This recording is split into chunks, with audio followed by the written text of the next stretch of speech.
আসসালামু আলাইকুম everyone. Good evening. আশা করি তোমরা সবাই ভালো আছো। তোমাদের সাথে অনেক দিন পর দেখা, তাই না? কি অবস্থা তোমাদের সবার, বলো। পড়াশোনা কেমন চলছে সবার? জীবনযাত্রা কেমন চলছে?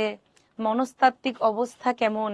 পরীক্ষার আর মাত্র 2.5 মাসের মতো বাকি আছে। এখন কে কেমন দ্বিধাদ্বন্দ্বে ভুগছো, একটু সবাই তোমাদের মনের অবস্থাটা জানাও।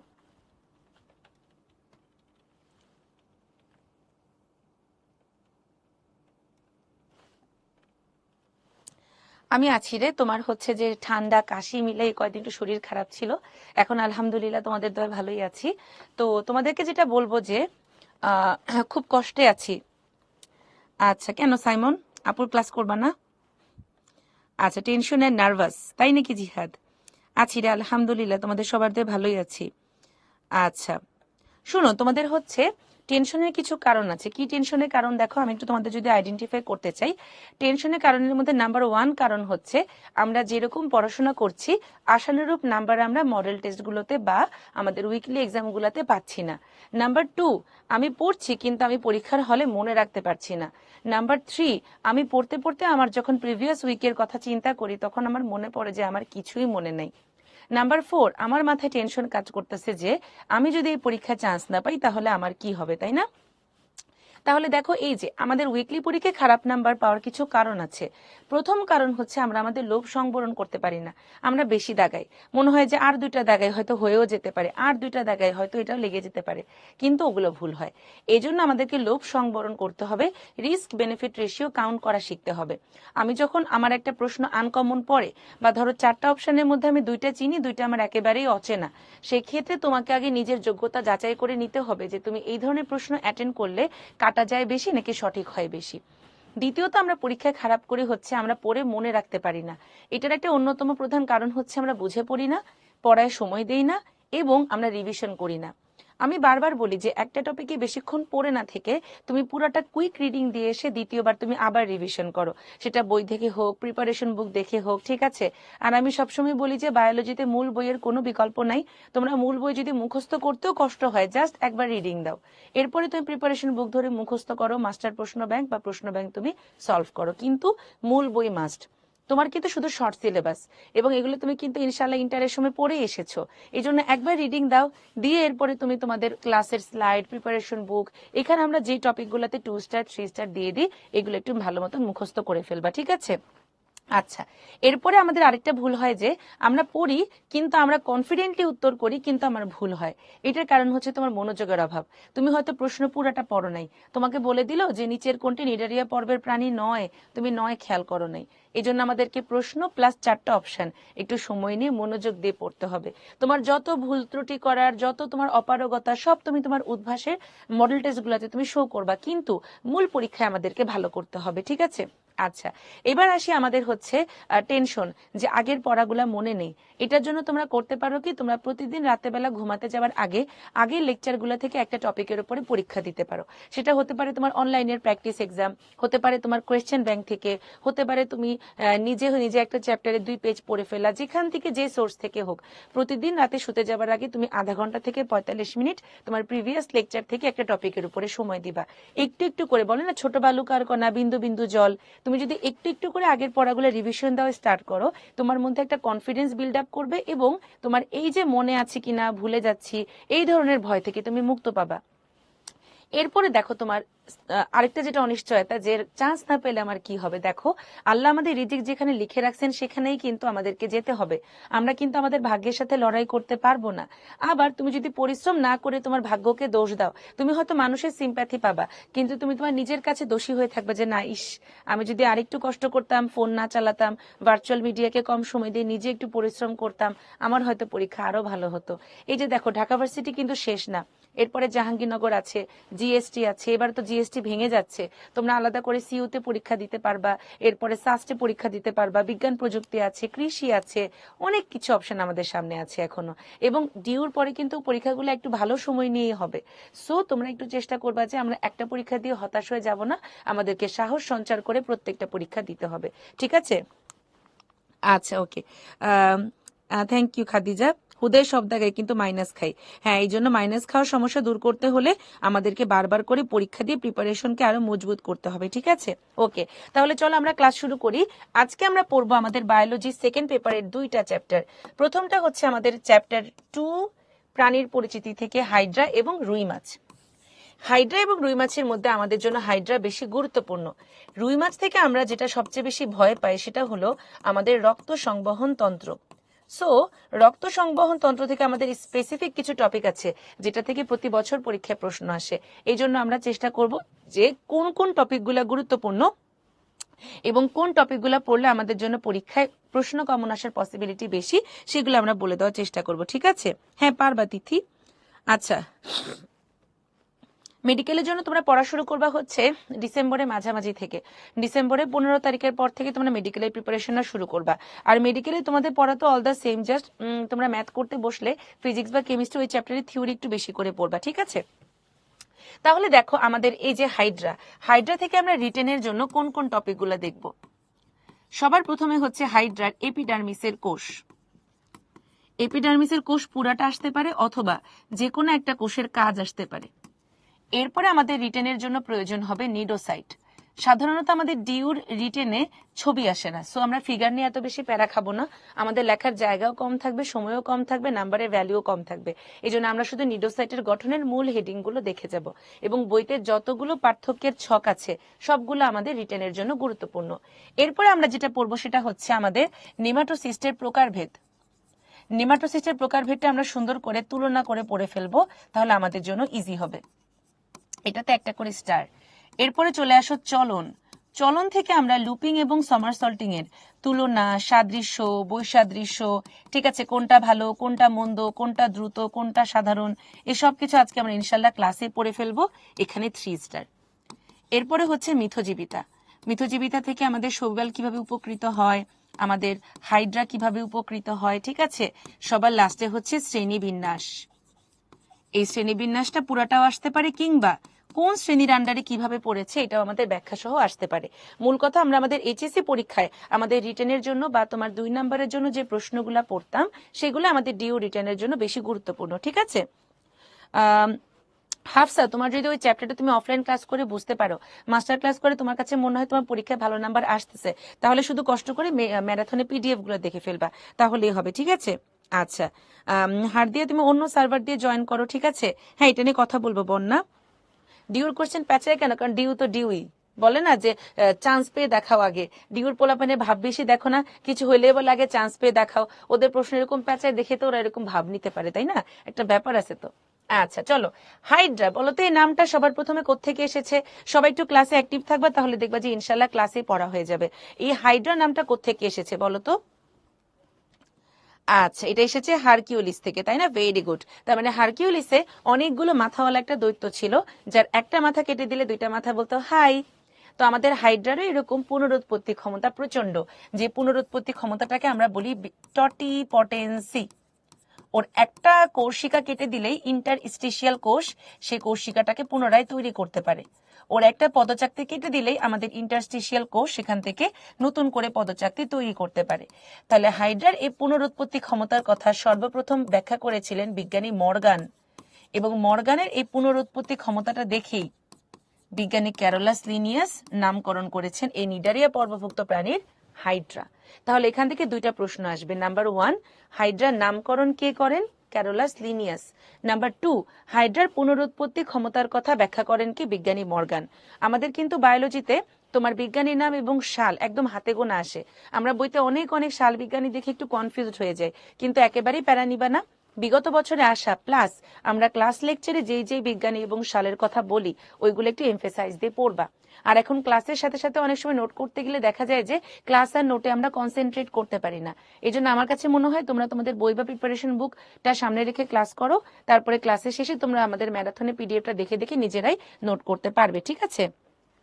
আচ্ছা, ওটা হচ্ছে 2টার জন্য রাফিয়া। ওকে, তাহলে চলো আমরা শুরু করি।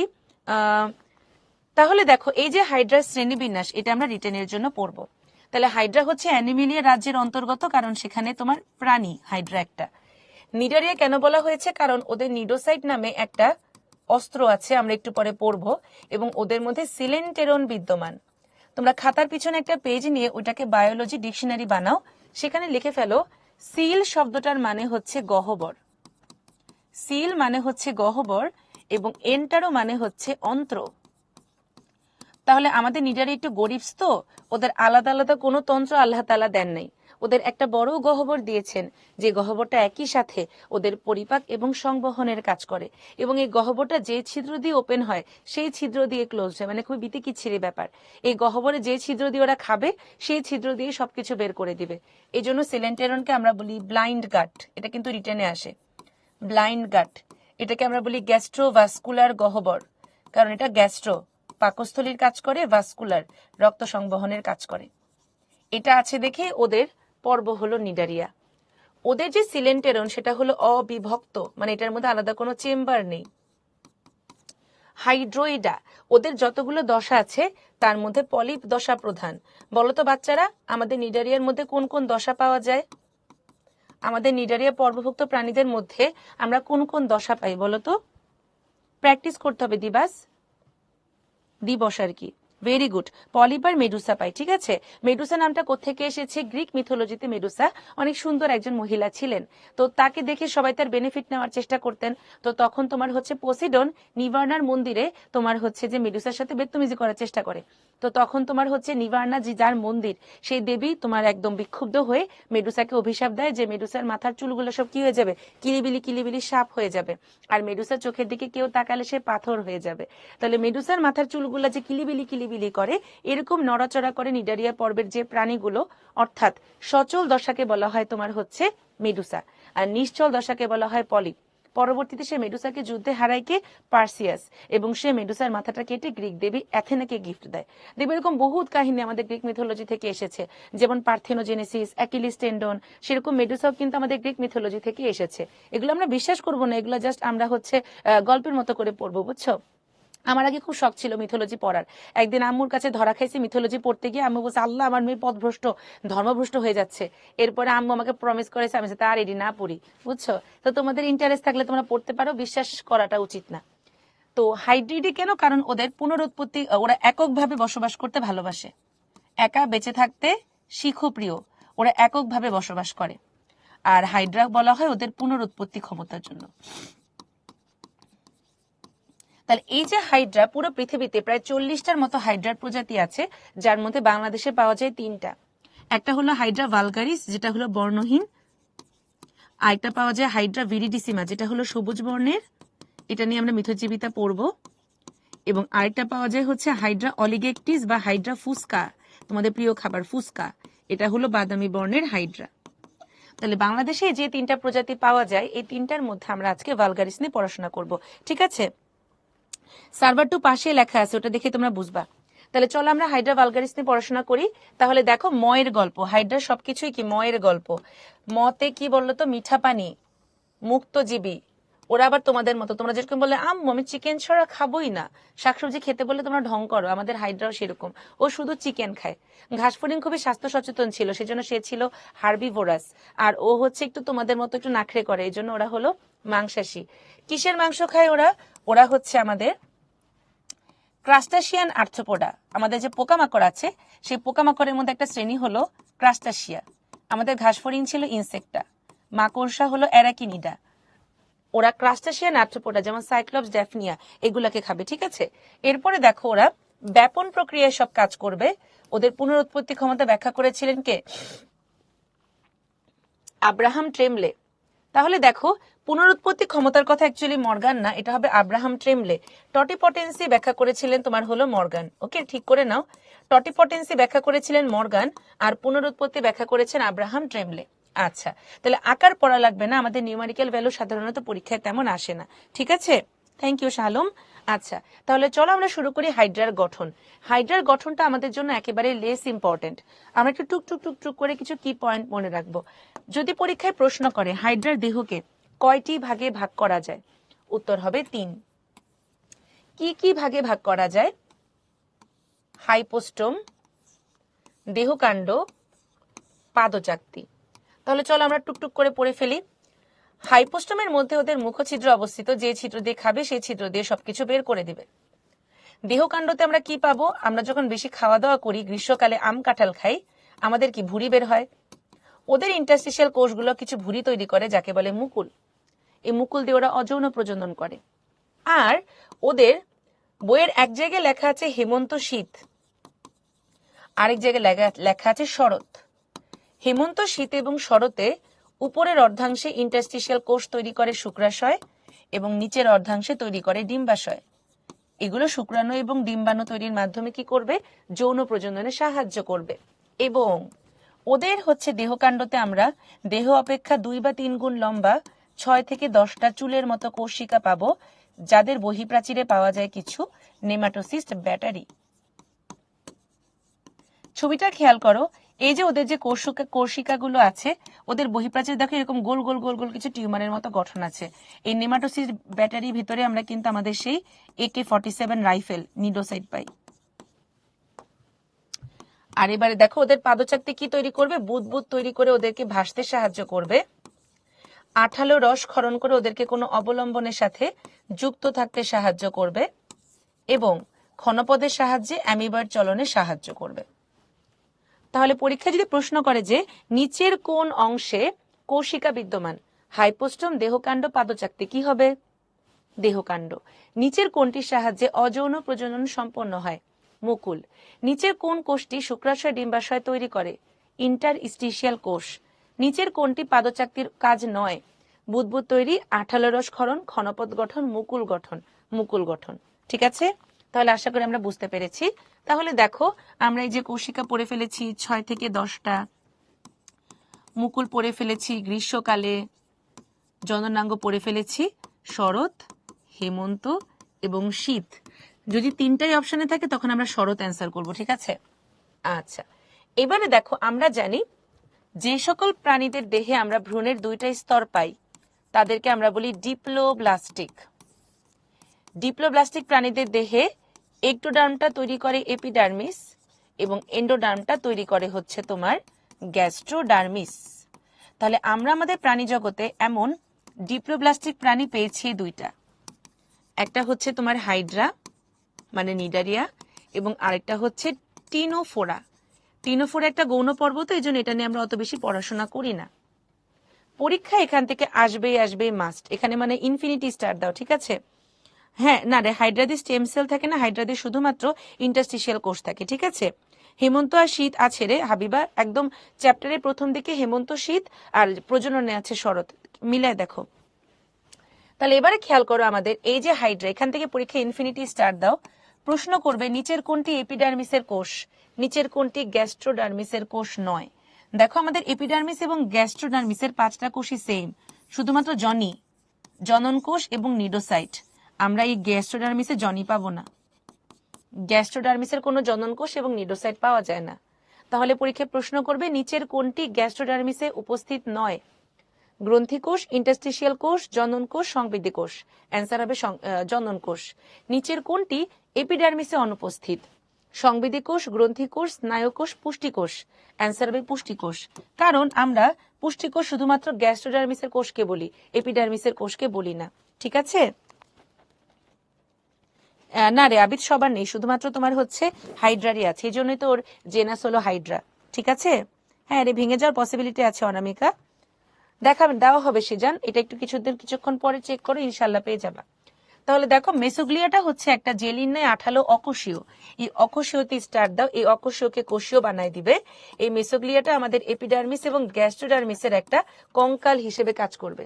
কি হিসেবে কাজ করবে? কঙ্কাল তন্ত্র হিসেবে কাজ করবে। তাহলে দেখো এই যে আমাকে যদি পরীক্ষায় প্রশ্ন করে এপিডার্মিসের সমগ্র অংশ জুড়ে কোন কোষের অবস্থান? পেশী আবরণী কোষ। কোন কোষে মায়োনিম তন্তু বিদ্যমান? পেশী আবরণী কোষ। কোন কোষ মিউকাস ক্ষরণ করে পিচ্ছিল আবরণী তৈরি করে? পেশী আবরণী কোষ। এই যে দেখো কিউটিকল দানা। কোন কোষটি পেশী আবরণী কোষের ফাঁকে অনুপস্থিত? স্নায়ু কোষ। দেখো আমাদের সংবেদী, নিডোসাইট, ইন্টারস্টিশিয়াল কোষ, 14 গোষ্ঠীর সব কোষই আমরা পেশী আবরণী কোষের ফাঁকে ফাঁকে পাবো, শুধুমাত্র স্নায়ু কোষটা থাকে আমাদের মেসোগ্লিয়া ঘেঁষে। এটা ভেরি ভেরি ইম্পর্টেন্ট। ঠিক আছে, শুধুমাত্র স্নায়ু কোষটা আমরা মেসোগ্লিয়া ঘেঁষে পাবো, এছাড়া সব কোষগুলো আমাদের 2টা পেশী আবরণী কোষের ফাঁকে ফাঁকে পাওয়া যাবে। তাহলে এটা খুবই খুবই গুরুত্বপূর্ণ আমাদের কোষগুলোর উপরে। আমি আবারও বলছি, আমরা একটু কষ্ট করে ইনফিনিটি স্টার দিয়ে ফেলি। পেশি আবরণী কোষ থেকে এটা প্রশ্ন থাকতেই পারে। কি পয়েন্ট আছে দেখো, মায়োনিম পেশি, মিউকাস দানা বহন করে, নেমাটোসিস্ট বহন করে। দেখো কোন কোষকে সংরক্ষিত কোষ বলে? ইন্টারস্টিশিয়াল কোষ। দেখো না, আমরা যখন ক্রিকেট বা ফুটবল খেলি, কিছু প্লেয়ারকে রিজার্ভ রাখা হয় যাতে করে কোনো প্লেয়ার ইনজুর্ড হলে সেই প্লেয়ারের জায়গায় ওই প্লেয়ারটা খেলতে পারে। আমাদের ইন্টারস্টিশিয়াল কোষ এরকম একটা রিজার্ভ সেল। তাহলে দেখো ওরা ক্ষতপূরণ করবে।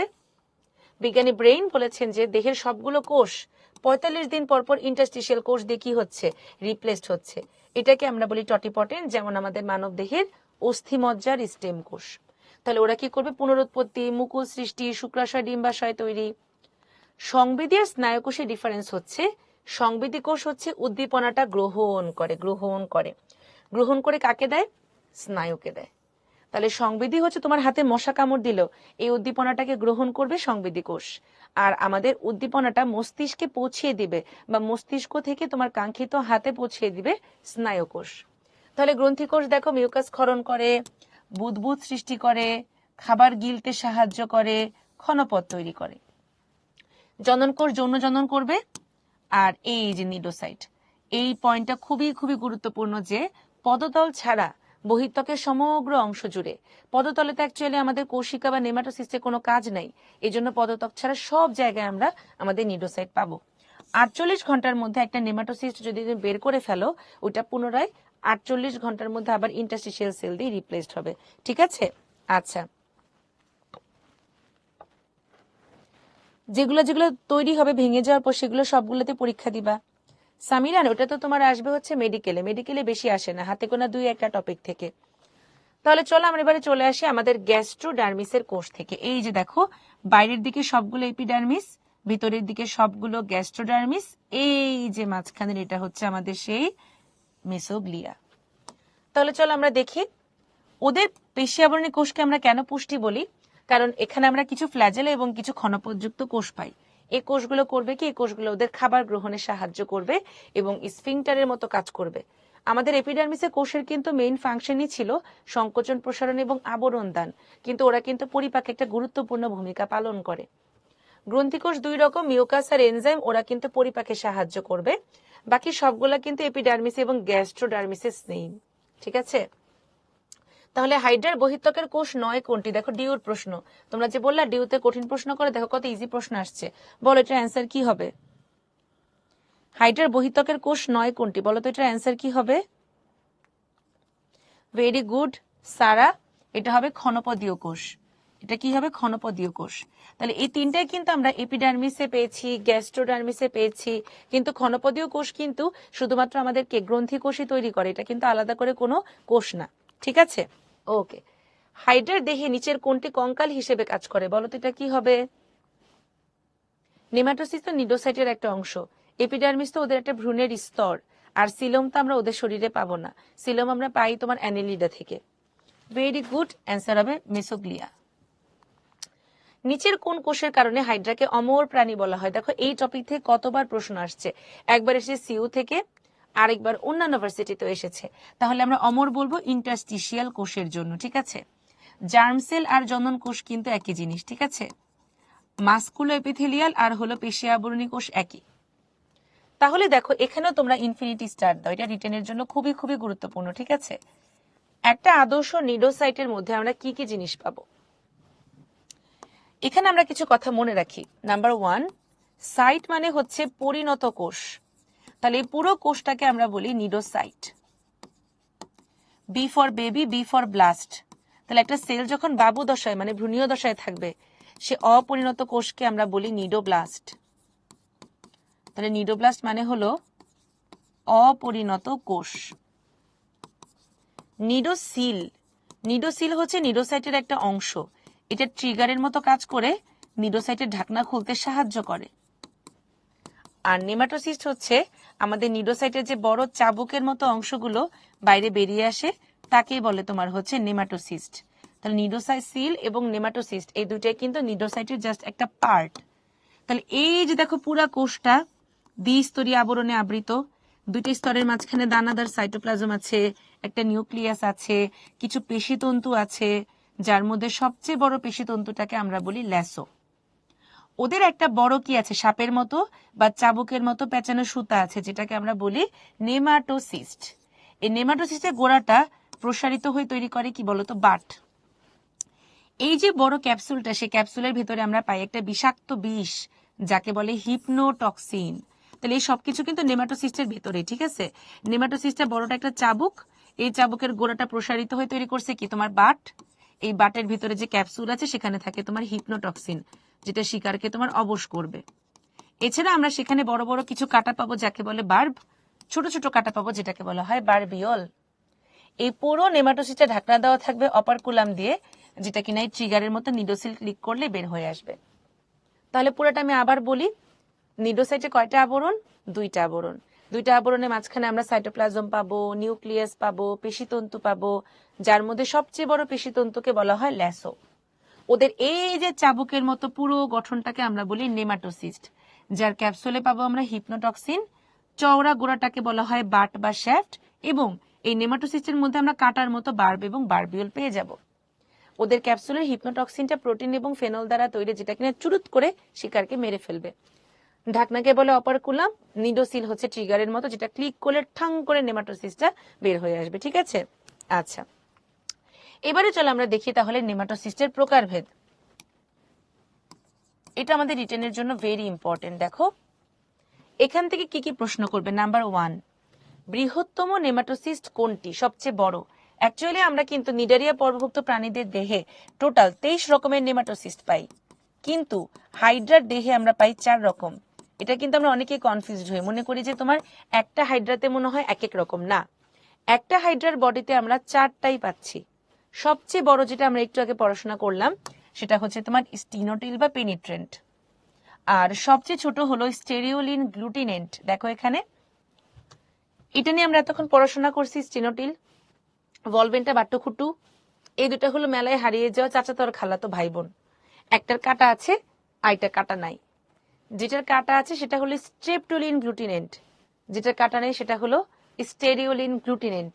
আমরা যদি কাটাকে ট্রাইকাস বলি, যার কাটা আছে সে হলোট্রাইকাস, যার কাটা নেই সে হলো অ্যাট্রাইকাস, মানে অ্যাবসেন্ট বা ডিলিট।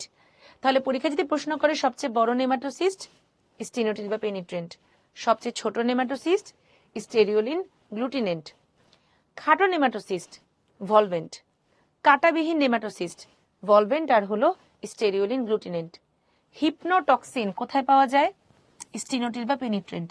আমরা হিপনোটক্সিন কোথায় পাবো? স্টিনোটিল বা পেনিট্রেন্টে পেয়ে যাব। কোনটি কর্কি স্ক্রুর মতো প্যাচ সৃষ্টি করে? ভলভেন্ট। তাহলে দেখো আমরা কিভাবে করে এটা মনে রাখতে পারি, গল্পের মতো করে, ঠিক আছে। ধরো আমরা যদি বলি যে একটা শিকার তোমার কাছে আসলো, এসে এসে এসে এসে এরকম টাচ করে তোমার নিডোসিলটাকে টাচ করলো, তখন কি হবে? অপারকুলামটা খুলে এরকম ঠাস করে নেমাটোসিস্টটা বের হয়ে আসবে। সবার প্রথমে গ্লুটিনেন্টগুলো কি করবে? তোমার শিকারের চলনটাকে রোধ করবে, গতিটাকে রোধ করবে। এরপরে ভলভেন্ট কি করবে? শিকারটাকে পেঁচায় ধরবে। এরপরে স্টিনোটিল ওর হিপনোটক্সিন দিয়ে শিকারকে অবশ করবে, কৌশিকা শিকারটাকে মুখে ঢুকিয়ে দিবে। তাহলে কি হলো? সবার প্রথমে তোমার গ্লুটিনেন্টগুলো বলবে এই তুমি কোথায় যাচ্ছ, থামো। এরপরে ভলভেন্ট তাকে পেঁচায় ধরলো, এরপরে তোমার স্টিনোটিল বা পেনিট্রেন্ট হিপনোটক্সিন প্রবেশ করাবে এবং কৌশিকা সেটাকে মুখে ঢুকিয়ে দিবে। তাহলে একটা হাইড্রার দেহতেই 4টা নেমাটোসিস্ট একসাথে কাজ করে খাদ্য গ্রহণে সাহায্য করবে। হ্যাঁ রে তানজিম, এটা হচ্ছে কি রিটার্নের জন্য কমন, বুঝছো? এটা হচ্ছে রিটার্নের জন্য বেশি কমন। আচ্ছা, তোমাদের যদি নেটে ডিস্টার্ব করতেছে তোমরা একটু সার্ভারটা চেক করতে পারো, বুঝছো? খাদিজা, তোমার যদি একসাথে হচ্ছে নোট করে বুঝতে প্রবলেম হয়, তুমি নোটটা পরে করো, আগে বুঝো, কারণ একই সাথে 2টা কাজ করতে গেলে তো প্যারা হবে রে। আর আমাদের আজকে 3টা চ্যাপ্টার একসাথে পড়তে হবে, এগুলো তো তোমাদের জানা জিনিস, জাস্ট একবার করে শুনবা। নোট করে পড়তে গেলে দেখা যাবে কি তুমি নোটও ঠিক মতো করতে পারবা না, আবার শুনতেও ঠিক মতো পারবা না, বুঝছো? এই জন্য যে কোনো একটা করো, তাহলে তোমার বুঝতে সুবিধা হবে। আচ্ছা, পলিগামা গ্লুটামেট। পলিগামা গ্লুটামেট হচ্ছে এক ধরনের প্রোটিন জাতীয় পদার্থ, ঠিক আছে সামিরান? আচ্ছা, সেজান, তোমার কথাটা বুঝতেছি, তুমি কি আমাকে প্রশ্ন করতেছো নাকি তুমি বলতেছো স্টেটমেন্ট? তোমাদের দাগানো বইয়ের পিডিএফ তো দেওয়া হয়।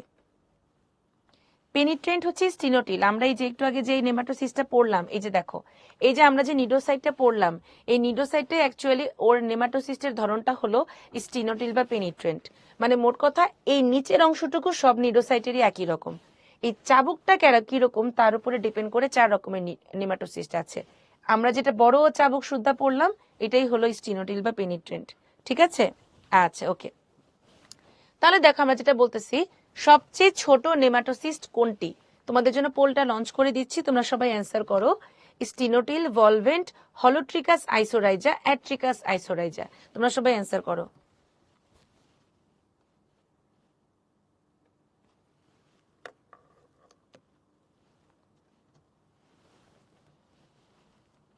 সবাই অ্যান্সার করে ফেলো পোলে।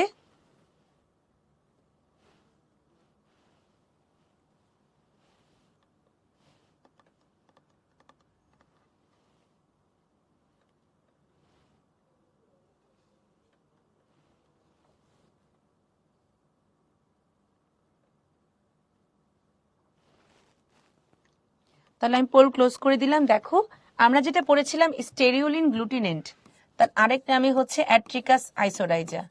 বললাম না একটু আগে?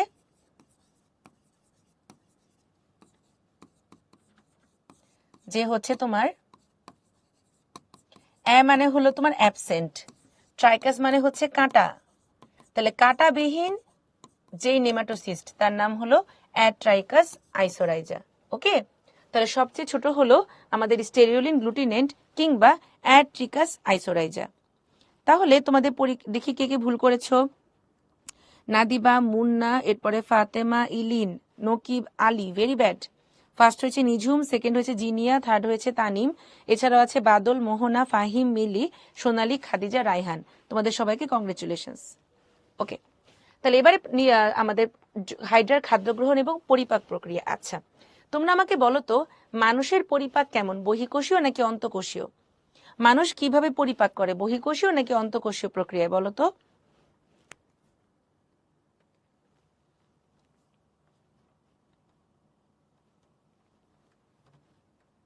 আচ্ছা, তোমরা সবাই ভুল বলতেছো।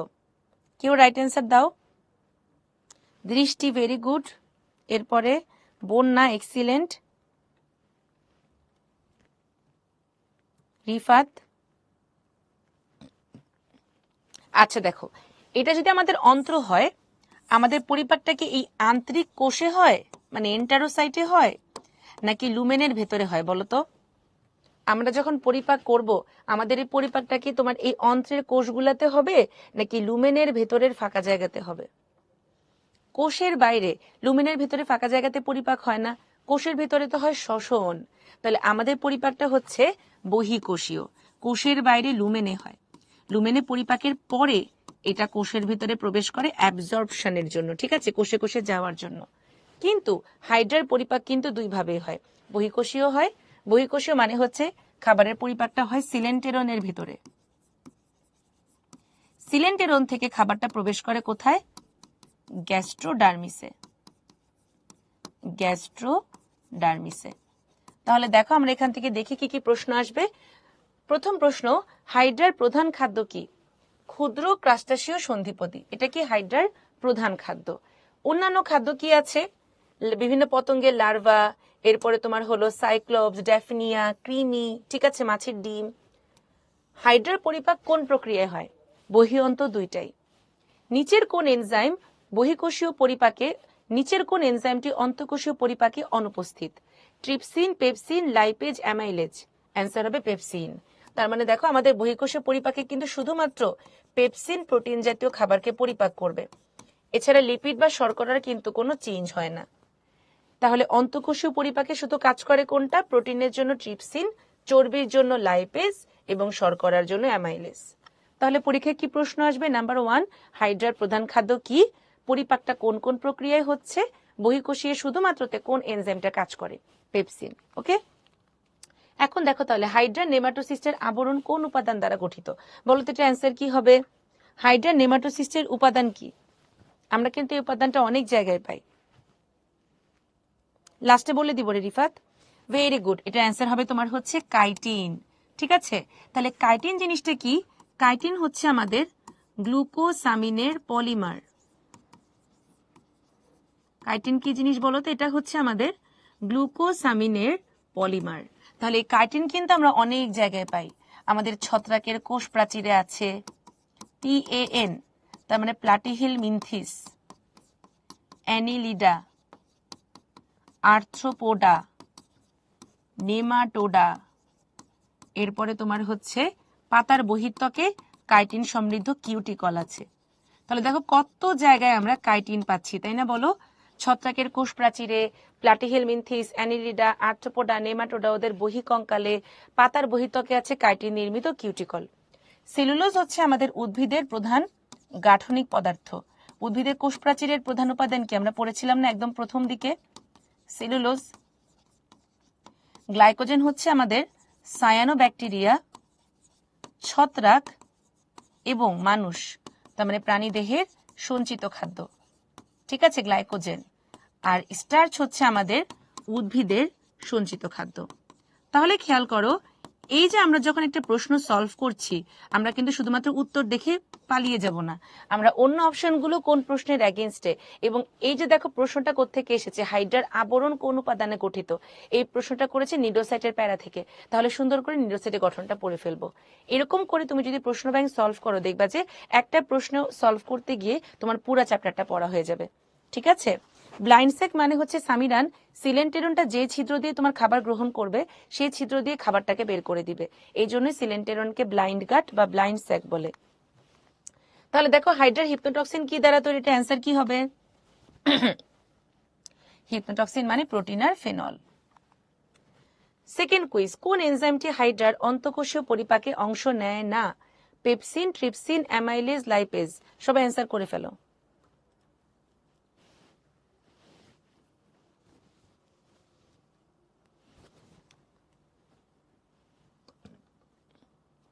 রিভিশন দিতে গেলে বেশি সময় নেওয়া যাবে না, বুঝছো? কারণ তোমরা যদি রিভিশন দিতে গিয়ে একটা চ্যাপ্টারে অনেক সময় নিয়ে নাও, অন্য চ্যাপ্টারগুলো তোমরা পড়তে পারবা না। দেখো এই পড়াগুলো তোমরা ডেইলি এক্সামে একবার পড়েছো, উইকলি এক্সামে একবার পড়েছো, এখন আবার রিভিশন দিবা, মেইন পরীক্ষার আগে আবার নিজে একবার পড়বা। তো এই যে এতবার যদি তুমি একবার রিডিংও দাও, চারটা অপশন দেখলে ইনশাল্লাহ তোমার মনে পড়বে। এই জন্য এখন যখন রিভিশন দিতে থাকবা বা মেডিকেলের জন্য পড়বা, একটা লাইন একবার করে চোখ বুলে দ্রুত দ্রুত তুমি প্রশ্ন ব্যাংক সলভ করবা। যত তুমি প্রশ্ন সলভ করবা, তোমার অপশন দেখে উত্তর করার দক্ষতাটা তত বাড়বে। আর একদমই তোমার টেনশন নিবা না। শোনো, একটা জায়গায় চান্স না পেলে কি হয়েছে, আমরা অন্যান্য পরীক্ষা দিব, আমার কপাল যেখানে লেখা আছে আমি তো সেখানেই যাব, তাই না? এগুলো নিয়ে খামাখা টেনশন করে তুমি যদি তোমার পড়ার টাইম নষ্ট করো, এই যে অনেক গ্যাপ রয়ে গিয়েছে, পড়া হচ্ছে না, এগুলো চিন্তা করে করে আমরা যে সময়গুলো নষ্ট করি, সেই সময়ের মধ্যে কিন্তু আমরা অনেক কিছু পড়ে ফেলতে পারি। ঠিক আছে। আচ্ছা, পুষ্পিতা, সারিকা, নোমান, নাইম, তোমাদেরকে উদ্ভাসের 5 তলা বিল্ডিং থেকে টুপ করে নিচে ফেলে দিব। একটু আগে আমরা এটা পড়াইছি, তাই না? আচ্ছা, ফার্স্ট হয়েছে টুম্পা, সেকেন্ড হয়েছে তানিম, থার্ড হয়েছে নিঝুম। এছাড়াও তাসনিয়া, মিলি, কামরুন্নাহার, তাবাসসুম, নওশিন, মোহনা, সুরাইয়া, তোমাদের সবাইকে কংগ্রেচুলেশনস। কিরে আমার ছেলেগুলাকে ঘুমাই গেছে, খালি মেয়েগুলা লিডার বোর্ডে আসতেছে, শুধু তানিম আর কে, তানিম শুধু ছেলে সমাজের মুখ রক্ষা করেছে। সমস্যা নেই, ইনশাল্লাহ নেক্সট লিডার বোর্ডে ছেলে মেয়ে যাতে ইকুয়ালি আসে। আচ্ছা, মেডিকেল তো ডিটেলসে পড়ে। শুনো বোন, না তোমাদের উদ্দেশ্যই তো ছিল ভার্সিটি, তাই না? যদি মেডিকেলে ভালো করার উদ্দেশ্য থাকতো তোমরা তো মেডিকেল কোচিং এ ভর্তি হতা। সো এখন যেরকম পড়তেছো, আমি আশা করি আমরা বায়োলজি ম্যারাথনে যেভাবে পড়াইছি এটা মেডিকেলের জন্য মোটামুটি কভার হবে। সো ফিজিক্স বা কেমিস্ট্রি তোমরা থিওরি একটু ভালো করে পড়বা, থিওরি একটু বেশি করে পড়লে, কারণ মেডিকেল ভার্সিটি ডিফারেন্সটা হয়েই যায় থিওরিতে।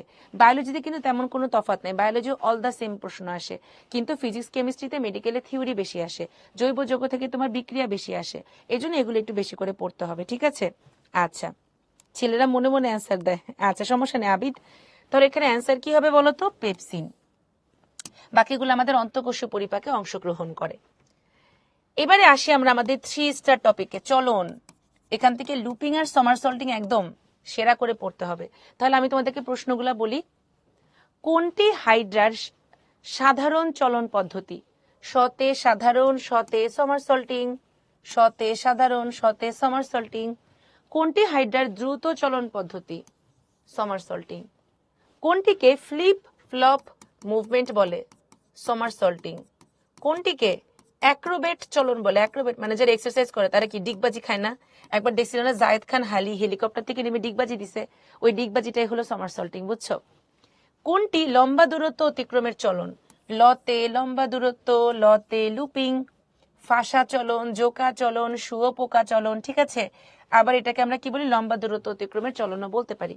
ব্যাপারটা অনেকটা এরকম।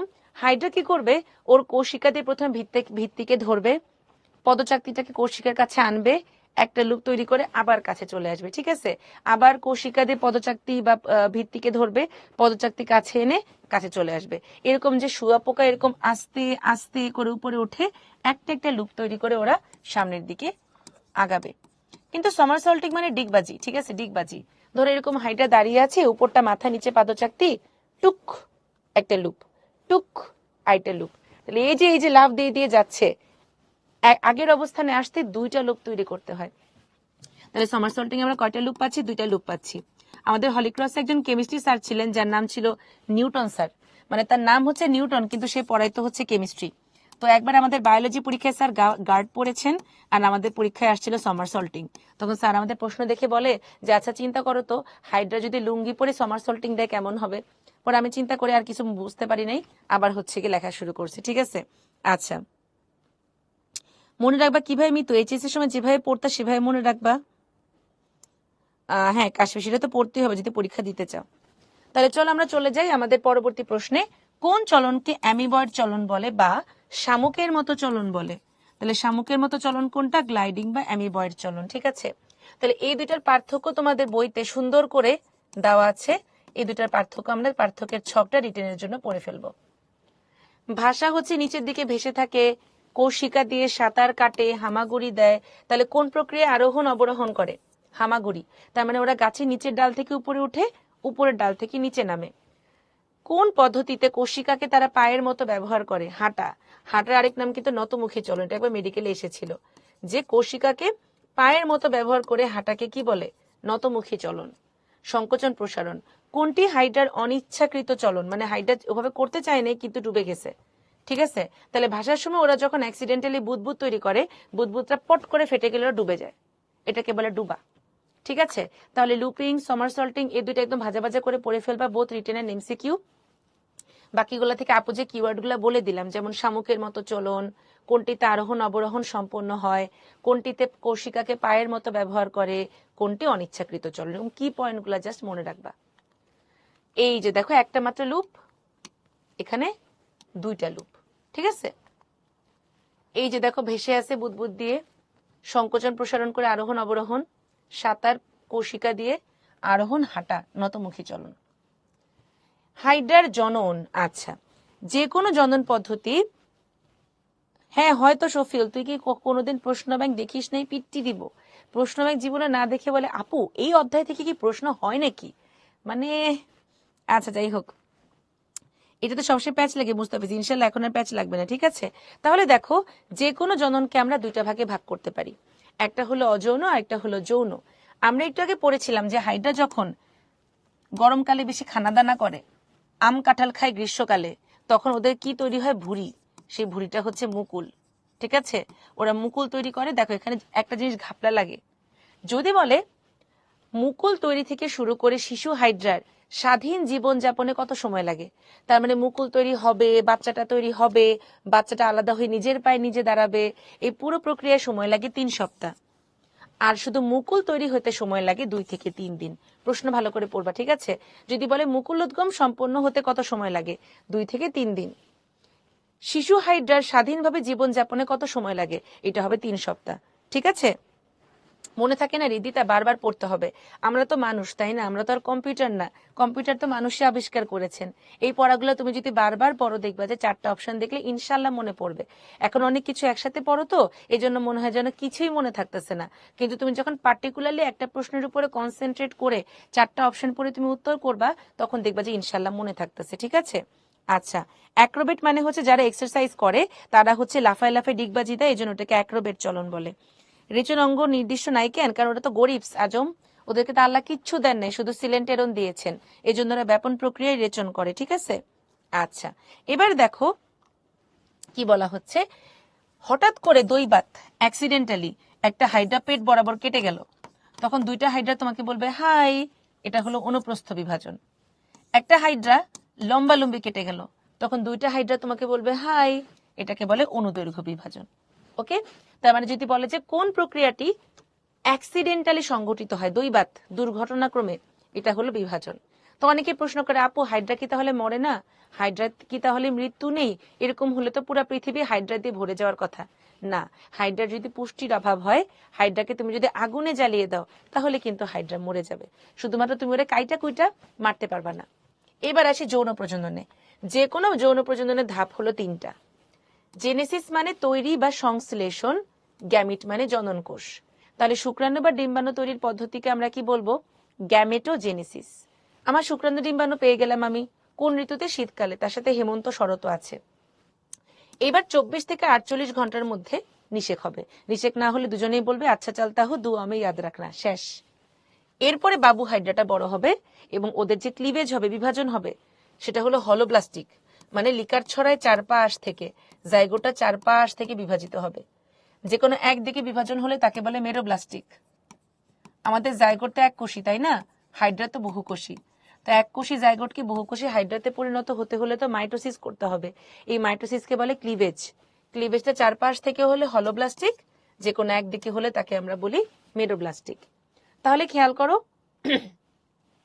আমাদের হাইড্রার উপরের দিকের ইন্টারস্টিশিয়াল কোষগুলো খাওয়া দাওয়া করে শুক্রাণু মাতৃকোষ তৈরি করে এবং নিচের দিকের ইন্টারস্টিশিয়াল কোষগুলো রূপান্তরিত হয়ে ডিম্বাণু মাতৃকোষ তৈরি করে।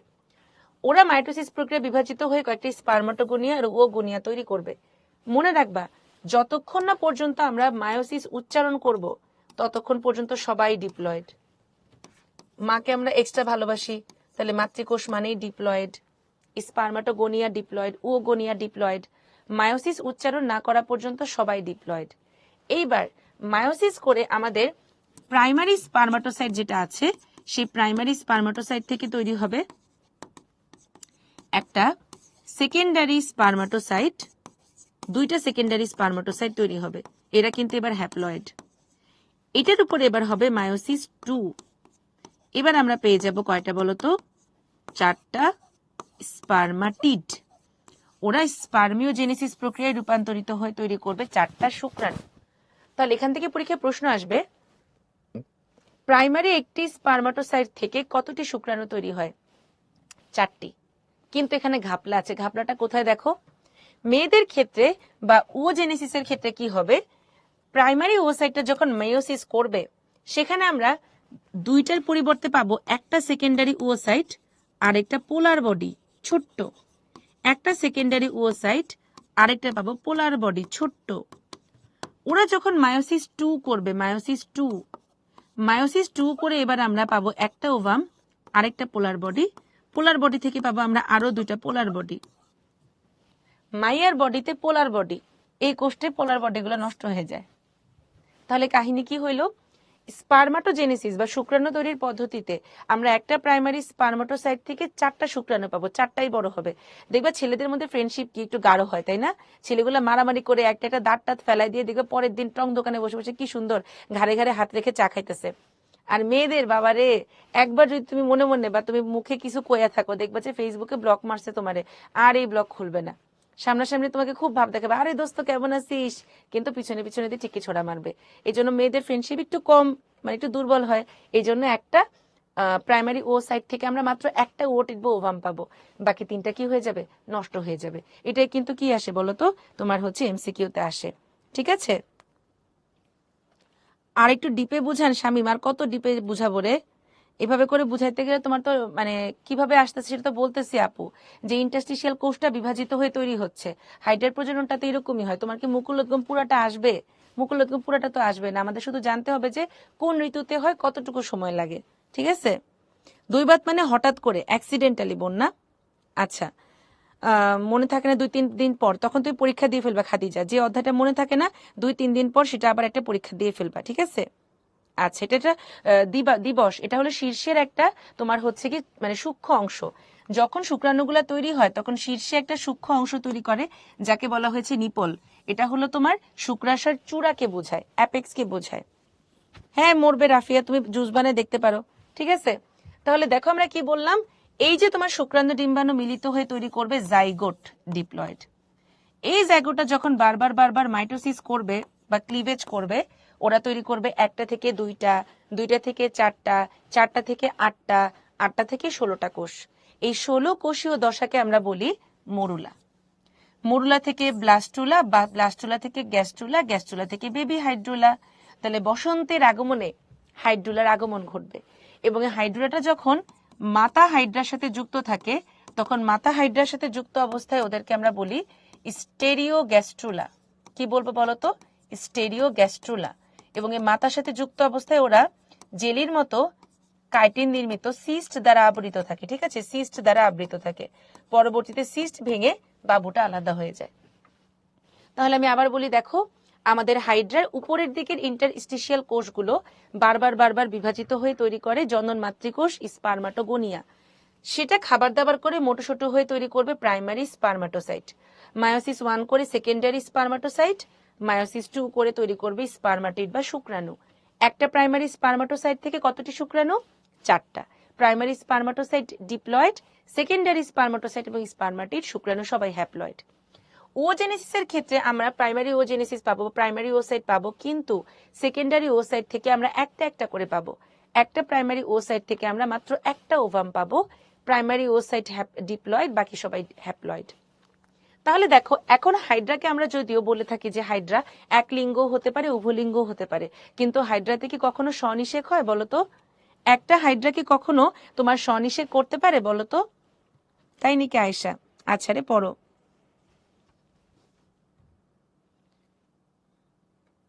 হ্যাঁ, অবশ্যই হবে সিনথিয়া।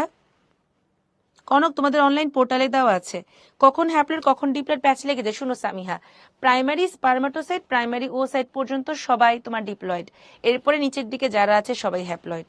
ঠিক আছে, হাইড্রা ফেশিয়ালের সাথে কি হাইড্রা রিলেটেড? সুহা, হাইড্রা মানে তো পানি, তাহলে তুমি কি মুখে হাইড্রা মাখাবা? ওইটা তো পানি দিয়ে ফেশিয়াল করে, মানে তোমাদের পিটি দিব একদম। আচ্ছা, পরনিষেক কখন ঘটে?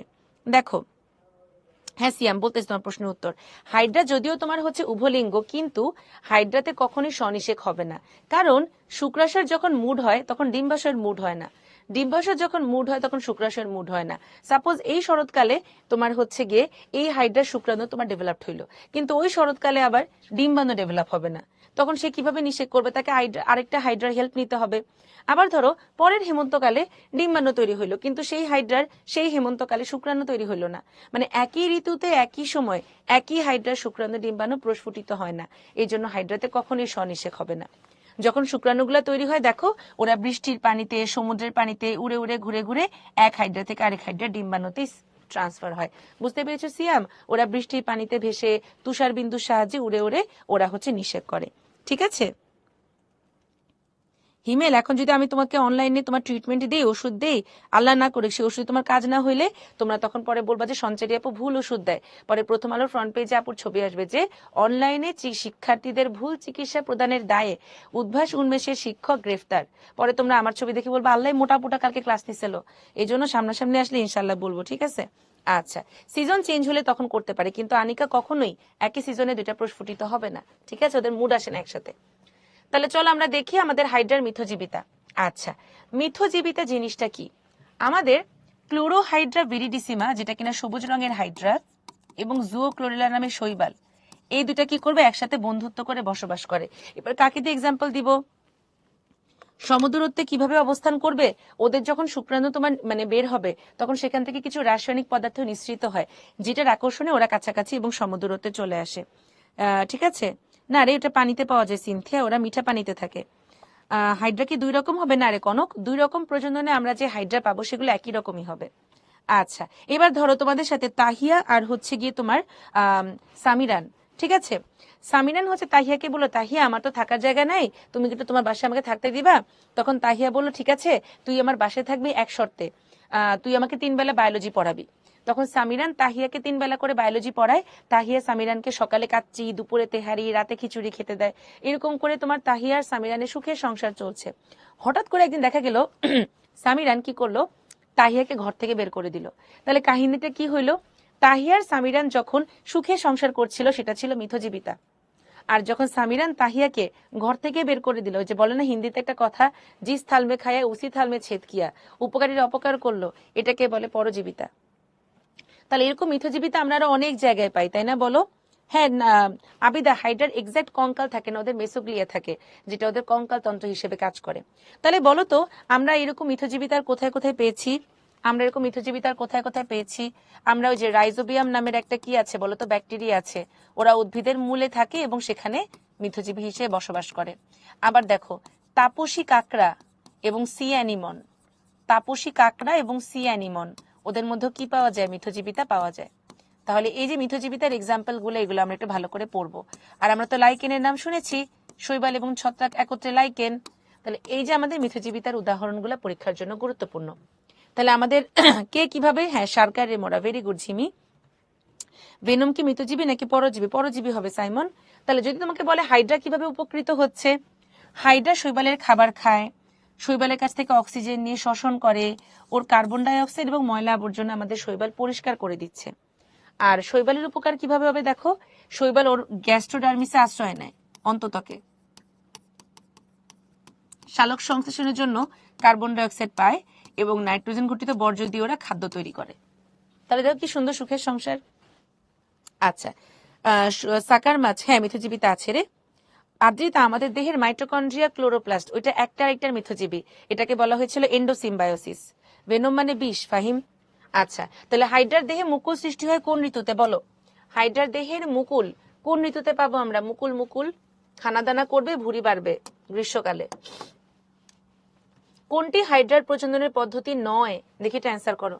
আমরা এতক্ষণ পর্যন্ত দুইটা প্রজনন পদ্ধতি পড়েছিলাম, একটা ছিল মুকুলোদ্গম এবং আরেকটা ছিল তোমার যৌন প্রজনন, ঠিক আছে? এখানে কোনটা হবে না? সিয়ানিমন, হ্যাঁ অডিও প্রতিসাম্য, হাইড্রা জেলিফিশ সিয়ানিমন। ওকে তাহলে অ্যান্সার কি হবে? স্পোরুলেশন, ভেরি গুড। দেখছো ডিউতে আসছে এটা। কোনটি মিথজীবীর ক্ষেত্রে সত্য? একজন উপকৃত, উভয় উপকৃত, উভয় অপকৃত, একজন অপকৃত, উভয় উপকৃত, ঠিক আছে? আচ্ছা মিথজীবিতা বলতে কি বুঝে আমরা পড়ে ফেলেছি যে দুটা ভিন্ন জীব ঘনিষ্ঠভাবে সহ অবস্থানের ফলে পরস্পরের কাছ থেকে উপকৃত হয়। দুটা ভিন্ন প্রজাতির জীব থাকবে, ওরা কাছাকাছি থেকে উপকৃত হবে। তাহলে উদাহরণ লিখে ফেলবা, হাইড্রা এবং শৈবাল, রাইজোবিয়াম, ব্যাকটেরিয়া, লাইকেন। ঠিক আছে, সুন্দর করে উদাহরণ সহ লিখে দিবা। আচ্ছা না রে সোহা, ক্লাস করো। ক্লাস রিলেটেড প্রশ্নের উত্তর অনলি উত্তর দেওয়া হবে। তাহলে আমরা আবারও রিক্যাপ করি। হাইড্রা থেকে আমরা সবার আগে যখন পড়া শুরু করব, আমরা সবার প্রথমে পড়বো হাইড্রার এপিডার্মিসের কোষ নিডোসাইট। 4 প্রকার নেমাটোসিস সুন্দর করে পার্থক্য করে পড়ে ফেলবো। এরপরে লুপিং সমারসল্টিং এর পার্থক্য পড়বো, লাস্টের দিকে এসে মিথজীবিতা পড়বো। এই কয়েকটা টপিক আমাদের এসসিকিউ মানে রিটেনের জন্য খুবই খুবই গুরুত্বপূর্ণ। এরপরে বাকি লাইনগুলো সুন্দর করে একবার রিডিং দিয়ে আমরা প্রশ্ন ব্যাংকটা সলভ করব। এরপর প্রশ্ন ব্যাংকের 4টা অপশন ডিটেলস পড়বো, ঠিক আছে? আচ্ছা রুই মাছ থেকে আমাদের রিটেনের জন্য লাগবে রুই মাছের আইস, রুই মাছের শ্রেণীবিন্যাস, রুই মাছের হৃৎপিণ্ড, রুই মাছের বায়ুথলি বা পটকা, ঠিক আছে? এই কয়েকটা জিনিস আমাদের রুই মাছের থেকে রিটার্নের জন্য গুরুত্বপূর্ণ। যদিও রুই মাছ থেকে আমাদের অন্যান্য মানে পার্টের চেয়ে কম্পারেটিভলি কম প্রশ্ন আসে, কিন্তু তারপরে আমরা কিন্তু এখন ওরকম করে আলাদা করে বলতে পারি না যে ঠিক আছে গতবার এখান থেকে পরীক্ষায় প্রশ্ন আসে নাই, তার মানে এটা পরীক্ষার জন্য গুরুত্বপূর্ণ না। যেমন তুমি চিন্তা করো মেডিকেলে উদ্ভিদের পরিবেশ বিস্তার সংরক্ষণ ফার্স্ট পেপারের চ্যাপ্টার 12, এরকম আনইম্পর্টেন্ট একটা চ্যাপ্টার থেকে গত বছরের আগের বছর 3টা প্রশ্ন আসছে। তাহলে চিন্তা করা যায়। এই জন্য অ্যাকচুয়ালি আমরা যে বলবো যে এই চ্যাপ্টারটা ইম্পর্টেন্ট না, ওই চ্যাপ্টার ইম্পর্টেন্ট, ওটা পড়ো, এখন কিন্তু এরকম করে বলা যায় না, ঠিক আছে? এই জন্য তারপরে যতটুকু না বললে না আমরা বলে দেওয়ার চেষ্টা করি। তাহলে দেখো আমাদের এই যে রুই মাছ, এটা হলো আমাদের কার্প। কার্প কাদেরকে বলো তো? কোন মাছগুলোকে কার্প বলা হয়? এটা কিন্তু আমাদের রিটেনে আসতে পারে যে কার্প জাতীয় মাছ বলতে কি বোঝায়।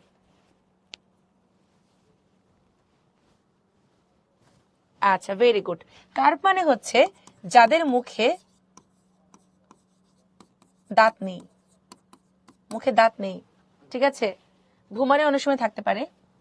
একটা পৃষ্ঠ পাখনা আছে যেটা ওদের বডির ব্যালেন্স মেনটেন করে, পৃষ্ঠ পাখনা বডির ব্যালেন্স মেনটেন করে, এবং সংবেদী পার্শ্বরেখা একটা ল্যাটারাল লাইন আছে যেটা কিনা ওদের পানির গুণাগুণ সংক্রান্ত তথ্য গ্রহণ করে। সাপোজ এই যে আমাদের মাছ ছোটবেলায় মাছ আঁকতাম না, বলো কি আঁকলাম এটা আমি? ছোটবেলায় মাছ আঁকতাম না? এই যে আমাদের রুই মাছ, এই যে দেখো হাসতেছে, টিং। এই রুই মাছের বডির পাশ বরাবর একটা সংবেদী অঙ্গ আছে। এই সংবেদী অঙ্গের যে সেন্সরি সেলগুলো আছে, এই সেলগুলো ওরা যে পানিতে যাবে, সেই পানিটাকে মিঠা নাকি স্বাদু পানি নাকি সামুদ্রিক পানি, এই টাইপের উদ্দীপনাটাকে গ্রহণ করে।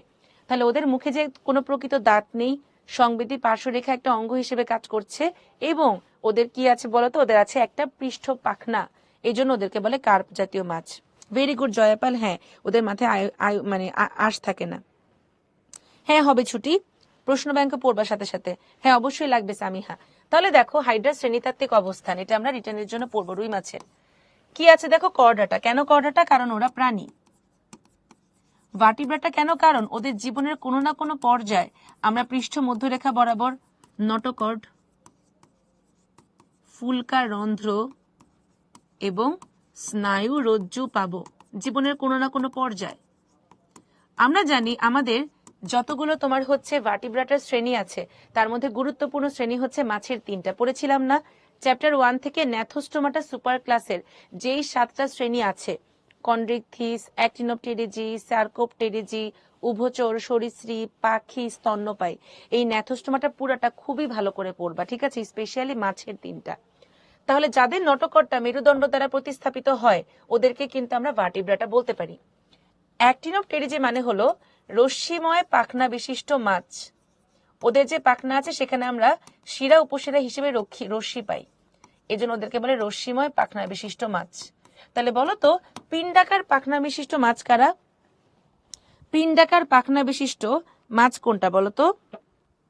না রে, পৃষ্ঠ আর পুচ্ছ পাখনা এক না। পৃষ্ঠ থাকে পিঠে, পুচ্ছ থাকে পিছনের দিকে। এই যে এটা হলো পৃষ্ঠ পাখনা আর এটা হলো পুচ্ছ পাখনা, ঠিক আছে? দুইটা ভিন্ন জিনিস। তাই নাকি? বাহ, তোমরা কারা কারা আজকে রুই মাছ দিয়ে ভাত খাইছো বলো? যারা রুই মাছ দিয়ে ভাত খাইছো তারা তো পেট এরকম এরকম করে ডলবা আর ইমাজিন করবা যে হচ্ছে গিয়ে আচ্ছা ঠিক আছে রুই মাছটা এরকম এরকম পেটের মধ্যে কাজ করতেছে। ঠিক আছে, কারা কারা আজকে রুই মাছ দিয়ে ভাত খাইছো? আচ্ছা, ভর্তা। হ্যাঁ হবে ফাহিম, প্রশ্ন ব্যাংক লাগবে সাথে, মাস্ট। Very good. আচ্ছা, কে কে খাইছে দেখি তো। বাদল অ্যান্সার করেছে, নোমান, এরপরে নিঝুম। পার্শ্বরেখার কাজ কি আয়মান? ধরো রুই মাছ হচ্ছে অলওয়েজ মিঠা পানির মাছ, সো ওর পার্শ্বরেখাটা পানি থেকে উদ্দীপনা গ্রহণ করে। এটা কি মিঠা পানি নাকি লবণাক্ত পানি? ঠিক আছে, আচ্ছা। এরপরে তোমার হলো সবুজ, সুবর্ণ, সারা। Very good. তার মানে যারা কিনা সার্কোপটারিজি, ওদের ছিল পিণ্ডাকার পাখনা বিশিষ্ট মাছ, তাই না? আচ্ছা, মাছই খাই না আপু, তুমি কি ওই পাপা কি পারি টাইপের? সরি, আমি হচ্ছে মাছ খাই না, আমি শুধু চিকেন খাই, এরকম হলে কিন্তু কানা হয়ে যাবা, বুঝছো? মাছ খেতে হবে। ওকে, তাহলে যেটা বলতেছিলাম যে আমাদের সাইপ্রেনিফর্মস মানে হচ্ছে যে সকল মাছের আমরা কি পাবো, পার্শ্বরেখা সংবেদী অঙ্গ। তাহলে তোমাদেরকে একটু আগে আপু যেটা দেখিয়েছিলাম, এই পার্শ্বরেখার যে কোষগুলো থাকে সেগুলো পানির গুণাগুণ গ্রহণ করে। পানিটা কি মিঠা পানি নাকি লবণাক্ত পানি? সাইপ্রিনিডি, সাইপ্রিনিডি কাদেরকে বলা হবে দেখো, যারা কিনা কার্প মাছ। কার্প মাছ মানে আমরা কি বলেছিলাম, যাদের কিনা ভোমারে কোনো দাঁত নাই। ভোমার মানে হলো ওদের চোয়াল, ঠিক আছে? ভোমারে দাঁত নাই, শুধু গলবিলীয় দাঁত আছে। ভোমারে দাঁত নাই কিন্তু গলবিলে দাঁত আছে, তাদেরকে আমরা বলবো কার্প মাছ। তারা হলো সাইপ্রিনিডি, ঠিক আছে? ওদের কিন্তু মাংসল ঠোঁট থাকে। যে সকল মাছের মাংসল ঠোঁট আছে তারাই কিন্তু লাবিও। ওকে, লাবিউ। তাহলে আমরা দেখি এই যে ওদের শ্রেণীতাত্ত্বিক অবস্থান, প্রাণী দেখে করডাটা, নটোকর্ড আছে দেখে ভার্টিব্রাটা, অস্থিময় রশ্মিযুক্ত পাখনা দেখে অ্যাক্টিনোপটেরিজি, পার্শ্বরেখা আছে দেখে সাইপ্রিনিফর্মস, কার্প মাছ দেখে সাইপ্রিনিডি, মাংসল ঠোঁট দেখে লাবিও। এবং মনে রাখতে হবে খুবই গুরুত্বপূর্ণ যে ভোমারের দাঁত নাই, গলবিলের দাঁত আছে, ঠিক আছে? এই ব্যাখ্যাগুলো কিন্তু রিটেনে চলেই আসতে পারে। ওকে, দাঁত না থাকে মানে তো হালাল? হ্যাঁ অবশ্যই হালাল সাইমন। যেগুলো কিনা উভচর মানে তোমার জলে স্থলে দুই জায়গায় চলন করে, সেগুলো তোমার হচ্ছে হালাল না। না রে, সাধারণ দাঁতের মতো না সামি, এগুলো কাঁটা কাটা হবে। পিণ্ড রেখা কাদের থাকে? সার্কোপটারিজি, পিণ্ডাকার পাখনা বিশিষ্ট মাছ, এটা সার্কোপটারিজি মাছের থাকে। পানিটা মিঠা পানি, অবশ্যই নফেল। কার্প জাতীয় মাছ কেন বলা হয় দিবস, একদম শুরুতেই বলেছি, ওদের হচ্ছে পার্শ্বরেখা আছে, ভূমার দাঁতবিহীন, এই জন্য ওরা কার্প। না সেম না, ডিফারেন্ট সিয়াম। তাহলে দেখো আমাদের মেজর কার্প বা বড় বড় কার্প কোনগুলো আছে আমাদের? রুই, কাতলা, মৃগেল, ওদেরকে আমরা কি বলবো? মেজর কার্প, মানে একদম বড় সাইজের কার্প। আর ছোট সাইজের কার্প হচ্ছে বাটাঘনিয়া। ওদের দৈর্ঘ্য প্রস্থ দরকার নেই, এত নিউমারিক্যাল ভ্যালু আমাদের পরীক্ষার জন্য লাগবে না। আমরা শুধুমাত্র মনে রাখবো কি রুই মাছ 14°C নিচে বাঁচতে পারেনি, এটা একবার মেডিকেলে এসেছিল, এখানে 3 স্টার দাও। প্লাঙ্কটন শব্দটার মানে হচ্ছে ভাসমান জীব। পানির মধ্যে দেখো না শ্যাওলা ভেসে থাকে, কচুরিপানা ভেসে থাকে। তো এই ভাসমান জীবটা যদি প্রাণী হয় ওইটাকে আমরা বলি ফাইটোপ্লাঙ্কটন। উদ্ভিদ হলে প্রাণী হলে তোমার জুও প্লাঙ্কটন, উদ্ভিদ হলে ফাইটোপ্লাঙ্কটন। ওই সকল প্লাঙ্কটন ডেজমিড, ডেজমিড হচ্ছে শৈবাল, শৈবালের রেণু, ফাইটোফ্ল্যাজেলেট, এগুলো বিভিন্ন ধরনের শৈবাল, হ্যাঁ এগুলো খাবে। আর তরুণ পূর্ণবয়স্করা খায় শুধু কি হার্বিভোরাস, মানে শাক পাতা খাবে। তাহলে ওরা স্বাদু পানিতে পাওয়া যায়। এবং হালদা নদীকে বলে প্রাকৃতিক জিন ব্যাংক সমৃদ্ধ মৎস্য খনি, এখানে 3 স্টার দাও। যত রকম রুই মাছের প্রজাতি পাওয়া যায় সব রকম রুই মাছের প্রজাতির বৈশিষ্ট্য বিশিষ্ট ডিম হালদা নদীতে চাষ করা হয়। মানে তোমার বাংলাদেশে যত রকম প্রজাতি পসিবল লাবিওর সবগুলার চাষ হালদা নদীতে কৃত্রিম ভাবে করা হয়, এই জন্য এটাকে বলা হয় মৎস্য খনি। ঠিক আছে, তাই নাকি সাজিদ? আর মাকড়ু আয়, সেটা অনেকে বলে মাকড়ু, কাঁকড়া চিংড়ি সেগুলো খাওয়া মাকড়ু বলে অনেকে। ঠিক আছে, চেষ্টা করবো শফিউল ইনশাল্লাহ। আচ্ছা, তাহলে দেখো আমাদের এই যে রুই মাছ, এই রুই মাছের দেহকে আমরা কয়টা ভাগে ভাগ করতে পারি চলো আমরা দেখি। রুই মাছের পুরো দেহটাকে আমরা টোটাল 3 ভাগে ভাগ করতে পারি। দেখো এই যে তোমার মস্তক বা মাথা, এই যে তোমার দেহকাণ্ড, আর এই যে দেখো তোমার লেজ। তাহলে মস্তক, মাথা, দেহকাণ্ড, আরেকটা কি বলো তো লেজ। তাহলে তোমরা আমাকে বলো রুই মাছের মাথার মধ্যে আমরা কি কি পাবো? তোমরা কি কখনো বাজার করতে গেছো যে আপু সরি আমি শুধু মাছ খাই, আমি বাজারে যাই না? কেউ কি কখনো আব্বুর সাথে বাজারে গিয়ে রুই মাছ কিনেছো? দেখবা না আব্বু বা আম্মুরা বাজার করলে এরকম কানকু উঠায় দেখে নিচের ফুলকাগুলা লাল কিনা, বলে যে যেটা সবচেয়ে বেশি লাল সেটা ভালো ফিশ, তাজা, যেটা একটু গুলাগুলা ওটা ভালো না, বাসি। কেউ কখনো গেছো বাজারে মাছ কিনতে? গেছি আম্মুর সাথে, ভেরি গুড। কেউ কি রান্না করছো রুই মাছ কেটে মেটে একদম? আমার কাছে মাছ কাটা খুবই মানে কি বলবো লিজেন্ডারি কাজ মনে হয়। ঠিক আছে, আমাদের হচ্ছে হলিক্রসে একবার রুই মাছ কাটতে দিছিল। তো রুই মাছ কাটাটা আমার কাছে খুবই মানে কি বল বিপজ্জনক একটা কাজ মনে হতো, এমনিতে গন্ধ, তার উপর দিয়ে তোমার ফুলকা আলাদা করতে হইতো, খুবই প্যারা। তো অনেকে করেছে। আচ্ছা, মাছ রান্নাও করেছি, সাব্বাস, ছেলেরা রান্না শিখে যায় বুঝছো। আর জি আপু আমি বাজার করে শুধু মাছ খেতে পারি না। শাহেদ, তোমরা যদি দেশের বাইরে যাও, দেশের বাইরে গেলে কিন্তু নিজের কাজ নিজেরই করতে হবে।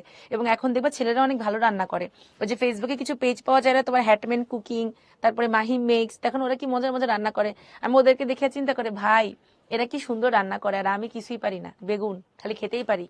আমার মতো মনে হয় এখানে অনেকেই আছো আমার গ্রুপের যে খালি খেতেই পারো কিন্তু রান্না করতে পারো না। এই জন্য এখন আসলে রান্না বান্না এগুলা তোমার হচ্ছে একটা মানে বেসিক নিড। তুমি যদি কোথাও সার্ভাইভ করতে চাও, স্পেশালি বাইরের কান্ট্রিতে যাও, তখন কিন্তু তোমার নিজের কাজ নিজেরই করতে হবে। ঠিক আছে, আচ্ছা আমিও পাপা কি পারি সিয়াম, তবে না আমি কাজকর্ম করি, বাজারে যাই, তবে রান্নাটা একটু কম পারি। Very good. তাহলে যারা রুই মাছ কাটছো রান্না করছো তারা তো একদম পুরো কোপায় দেওয়ার কথা। এই যে রুই মাছের মাথা, এখানে আমরা পাবো একটা এক জোড়া চোখ। এই চোখের মধ্যে আমরা কোনো পর্দা পাবো না, ত্বকীয় স্বচ্ছ আবরণে আবৃত থাকবে।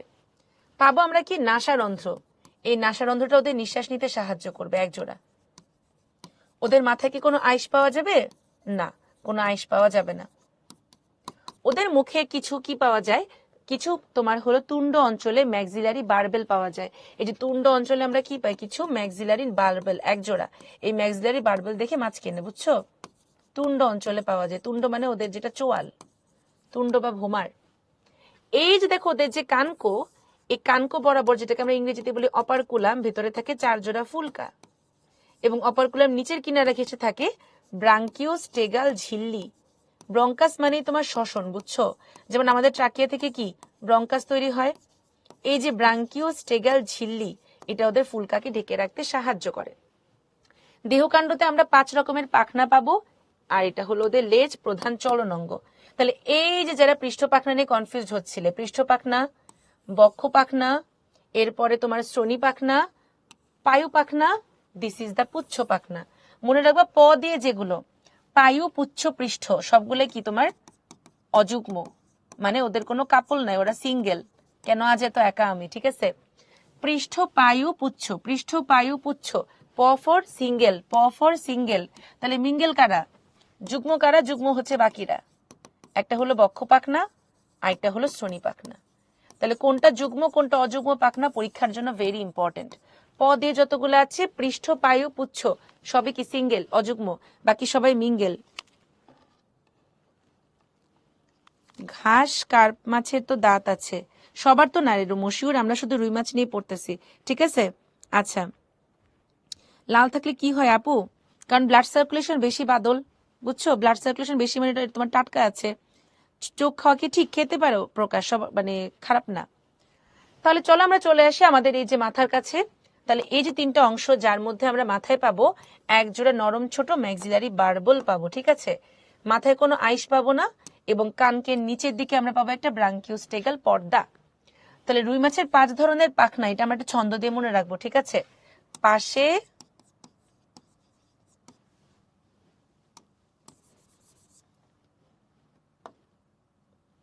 দাঁড়াও, পাশে না, ছন্দটা হচ্ছে পূর্ব পাশে পর্বত, পূর্ব পাশে পর্বত। পু দিয়ে তোমার হচ্ছে পুচ্ছ পাখনা, ব দিয়ে হচ্ছে বক্ষ পাখনা, প দিয়ে হচ্ছে পৃষ্ঠ পাখনা, স দিয়ে হলো শ্রোণী পাখনা, প দিয়ে হলো পায়ু পাখনা। তাহলে পূর্ব পাশে পর্বত, ওদের পাখনা রশ্মিগুলো কেমন হবে দেখো, আমরা সিরিয়ালি 1 2 করে কমাবো। 19, 2 কমালে 16 থেকে 17, 1 কমালে 15 থেকে 16, এরপরে ধাপ করে 9 7, পূর্ব পাশে পর্বত, ঠিক আছে।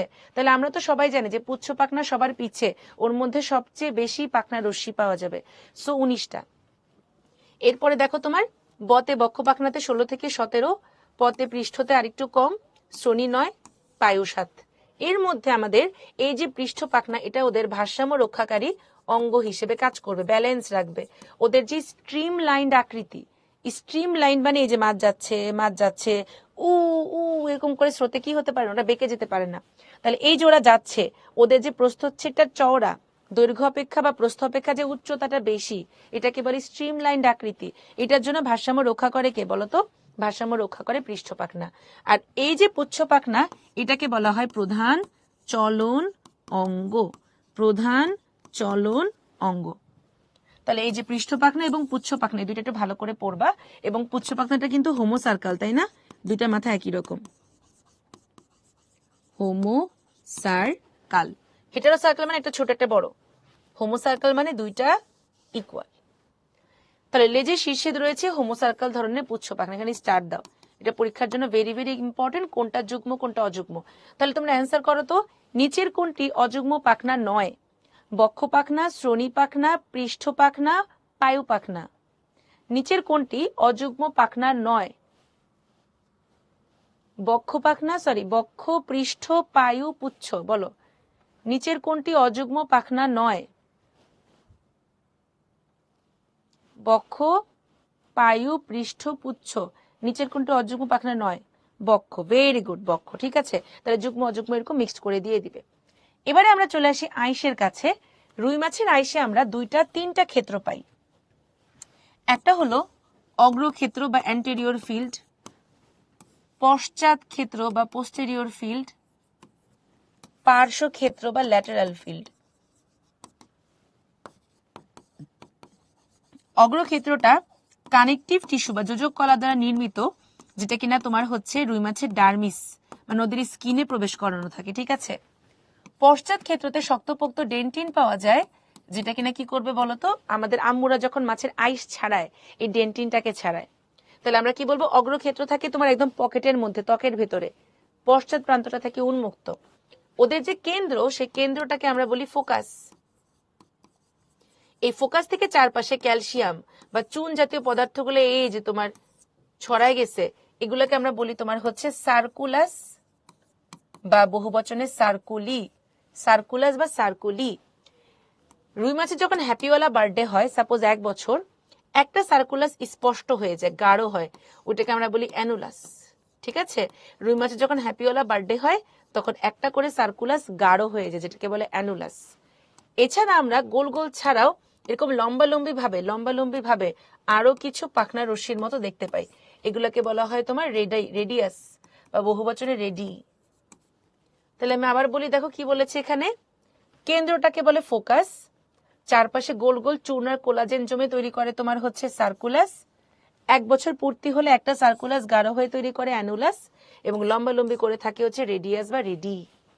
তাহলে এখান থেকে খুব গুরুত্বপূর্ণ প্রশ্ন, প্রধান প্রতিরক্ষাকারী অঙ্গ আইস। আইসের প্রকৃতি সাইক্লয়েড।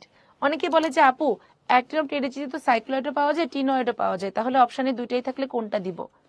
অ্যাক্টিনম টেরিজিতে আমরা সাইক্লয়েড টিনয়েড দুটাই পাবো, কিন্তু রুই মাছে এক্সক্লুসিভলি আমরা শুধুমাত্র সাইক্লয়েডই পাবো। যেমন গতবার তোমরা হয়তো অনেকেই কৃষি গুচ্ছর প্রশ্নটা দেখছো, আসছিল না ঘাসফড়িং এর রূপান্তর কি ধরনের? অপশনে অসম্পূর্ণ দেওয়া ছিল, হেমিমেটাবোলাসও দেওয়া ছিল।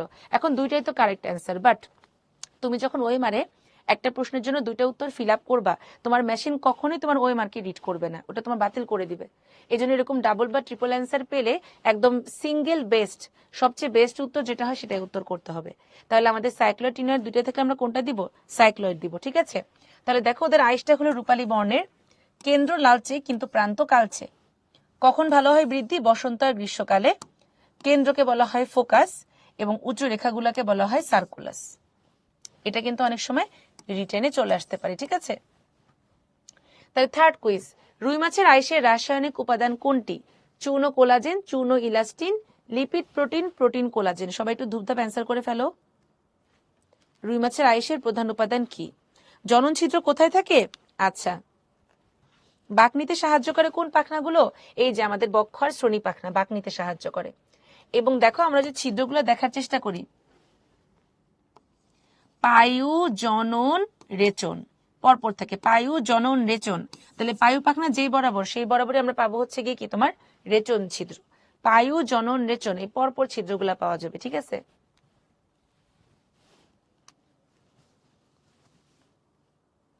তাহলে পোল ক্লোজ করে দিলাম। এখানে অ্যান্সার কি হবে দেখো তো? চূর্ণ কোলাজেন, চূর্ণ কোলাজেন। ম্যাক্সিলারি বার্বেল হলো রুই মাছের, বলো কিসের অংশ? এটা তোমার রাজশাহী ইউনিভার্সিটিতে এসেছিল। ম্যাক্সিলারি বার্বেল রুই মাছের কিসের অংশ? 63% রাইট অ্যান্সার করেছে। এর মধ্যে ভুল করেছে রনি, দৃষ্টি। ফার্স্ট হয়েছে সামিহা, সেকেন্ড নওশিন, থার্ড হয়েছে সুবর্ণ, এছাড়াও জিনিয়া, সুরাইয়া, টুম্পা, মাহিমা, শাফিন, আরমিন, ফাহিম। বাহ, এবারে কিছু ছেলে আসছে, ভেরি গুড, তোমাদের সবাইকে কংগ্রেচুলেশনস। তাহলে এটা কি হবে বলতো? মাথার অংশ, তাই না? ম্যাক্সিলারি বার্বেল আমরা কোথায় পাবো? মাথায় পাবো। আমরা ম্যাক্সিলারি বার্বেল পাবো মাথায়।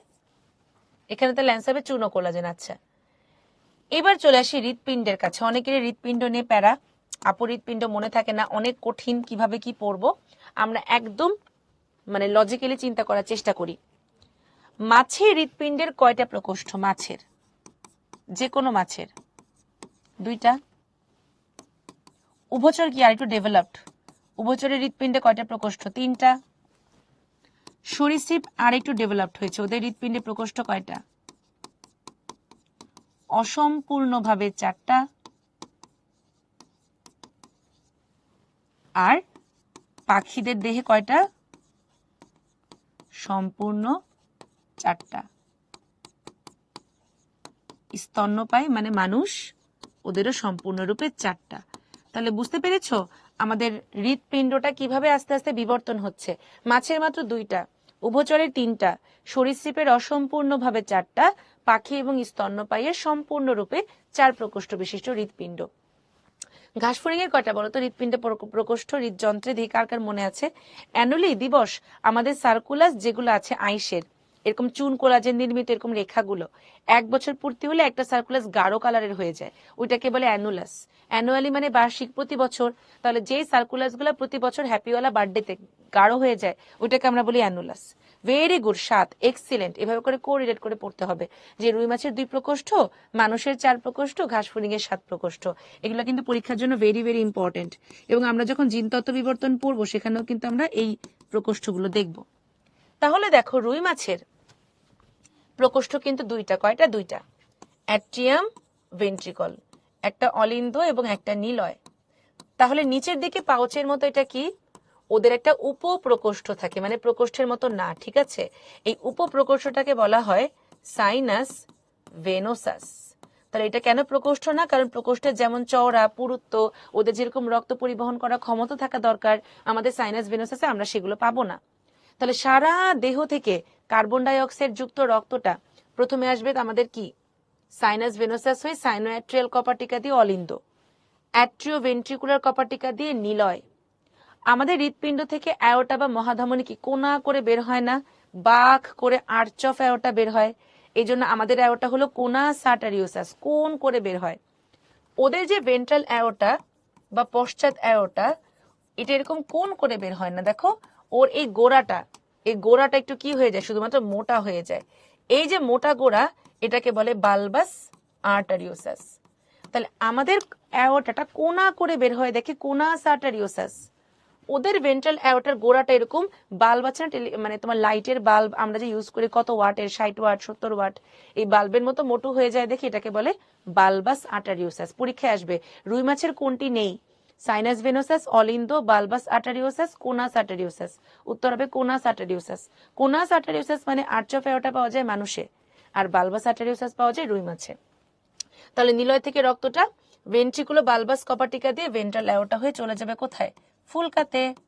তাহলে এখান থেকে আমরা কয়টা প্রশ্ন পড়ে ফেললাম। নাম্বার 1, রুই মাছের কোনটি নেই, কোনাস আর্টারিওসাস নেই।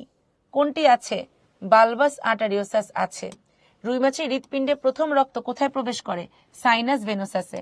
রুই মাছের হৃৎপিণ্ডে আরেক নাম কি, শিরা হৃৎপিণ্ড। দেখো আমাদের হার্টটা কিন্তু ডান দিকে কার্বন ডাই অক্সাইড আর বাম দিকে অক্সিজেন ক্যারি করে, ওদের হৃৎপিণ্ডে শুধু কার্বন ডাই অক্সাইড। এই জন্য এটাকে আমরা বলি এক চক্র সংবহন। জাস্ট একবার ব্লাড হার্টে ঢুকবে, একবার বের হবে, ঠিক আছে। আমাদেরটা দ্বিচক্রী, হার্টে একবার ঢুকলো, বের হয়ে লাংসে গেল, আবার হার্টে ঢুকে বডিতে গেল, দ্বিচক্রী। ওদের সহজ সরল মনের, ওদের একবার হার্টে ঢুকলো, বের হয়ে চলে গেল, টাটা। একবার ঢুকলো, বের হয়ে চলে গেল, একচক্রী সংবহন। এই ব্যাখ্যাগুলো কিন্তু আমাদের রিটেনের জন্য আসতে পারে, ঠিক আছে। শিরা হৃৎপিণ্ড বলতে কি বুঝো, একচক্রী সংবহন বলতে কি বুঝো, রক্তের গতিপথ ব্যাখ্যা করো। এমসিকিউতে আসবে নিচের কোন গতিপথটি সঠিক নয়, সাইনাস ভেনোসাসের পর হয়তো ভেন্ট্রিকল দিয়ে তারপর অ্যাট্রিয়াম দিয়ে দিবে, ঠিক আছে। আচ্ছা, ভেরি গুড। এবারে আমরা চলে আসি আমাদের হৃৎপিণ্ডের প্রকোষ্ঠ বা কপাটিকার কাছে। আমরা 3টা কপাটিকা অলরেডি পড়ে ফেলেছি, সাইনোঅ্যাট্রিয়াল, অ্যাট্রিওভেন্ট্রিকুলার এবং ভেন্ট্রিকুলো বালবাস। তাহলে 4th কুইজ, রুই মাছের হৃৎপিণ্ডে কোনটি নেই, অলিন্দো, নিলয়, বালবাস, কোনাস আর্টারিওসাস। মাত্র পড়াইছি, এটা যদি কেউ ভুল করছো একদম 5তলা থেকে টুপ করে নিচে ফেলে দিব। সবাই অ্যান্সার করো। রক্ত হচ্ছে কি তোমার বদ্ধ সংবহন, মুস্তাফিজ? না রে মৃন্ময়, কারণ মানুষের হৃৎপিণ্ডটা পিণ্ড আকৃতির, গল্লু, কিন্তু ওদেরটা হৃদযন্ত্র, ফানেলের মতো। 7টা প্রকোষ্ঠ হলো ছোট সাইজ, ঠিক আছে।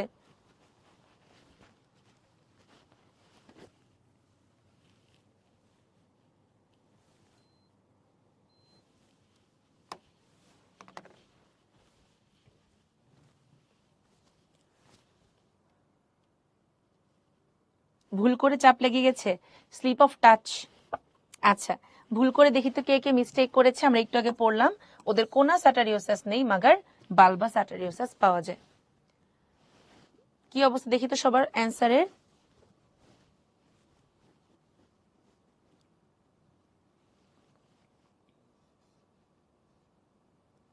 মাশাল্লাহ, টপ 10-এ কেউ ভুল করে না, বাহ, এ কি আমি স্বপ্ন দেখছি। আচ্ছা, ফার্স্ট হয়েছে শাওন, সেকেন্ড হয়েছে আরিফাতুর, থার্ড হয়েছে ঝিমি। বাহ, আমার ছেলেগুলো এবার কাম ব্যাক করছে। মেয়েরাও আছে, সুবর্ণ, আরমিন, প্রকাশ, আয়েশা, নিঝুম, দিবস, নওশিন। তোমাদের সবাইকে কংগ্রেচুলেশনস। সমস্যা নেই সাইমন, তুমি রাইট অ্যান্সার করতে পারলেই হবে। আচ্ছা, এটি রিয়েল।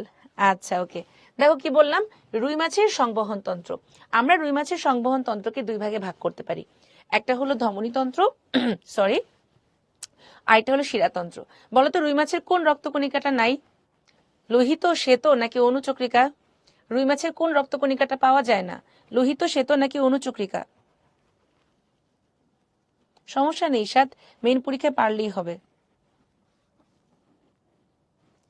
ভেরি গুড সারা। এরপরে তোমার হচ্ছে দিবস, বাকির অ্যান্সার করো।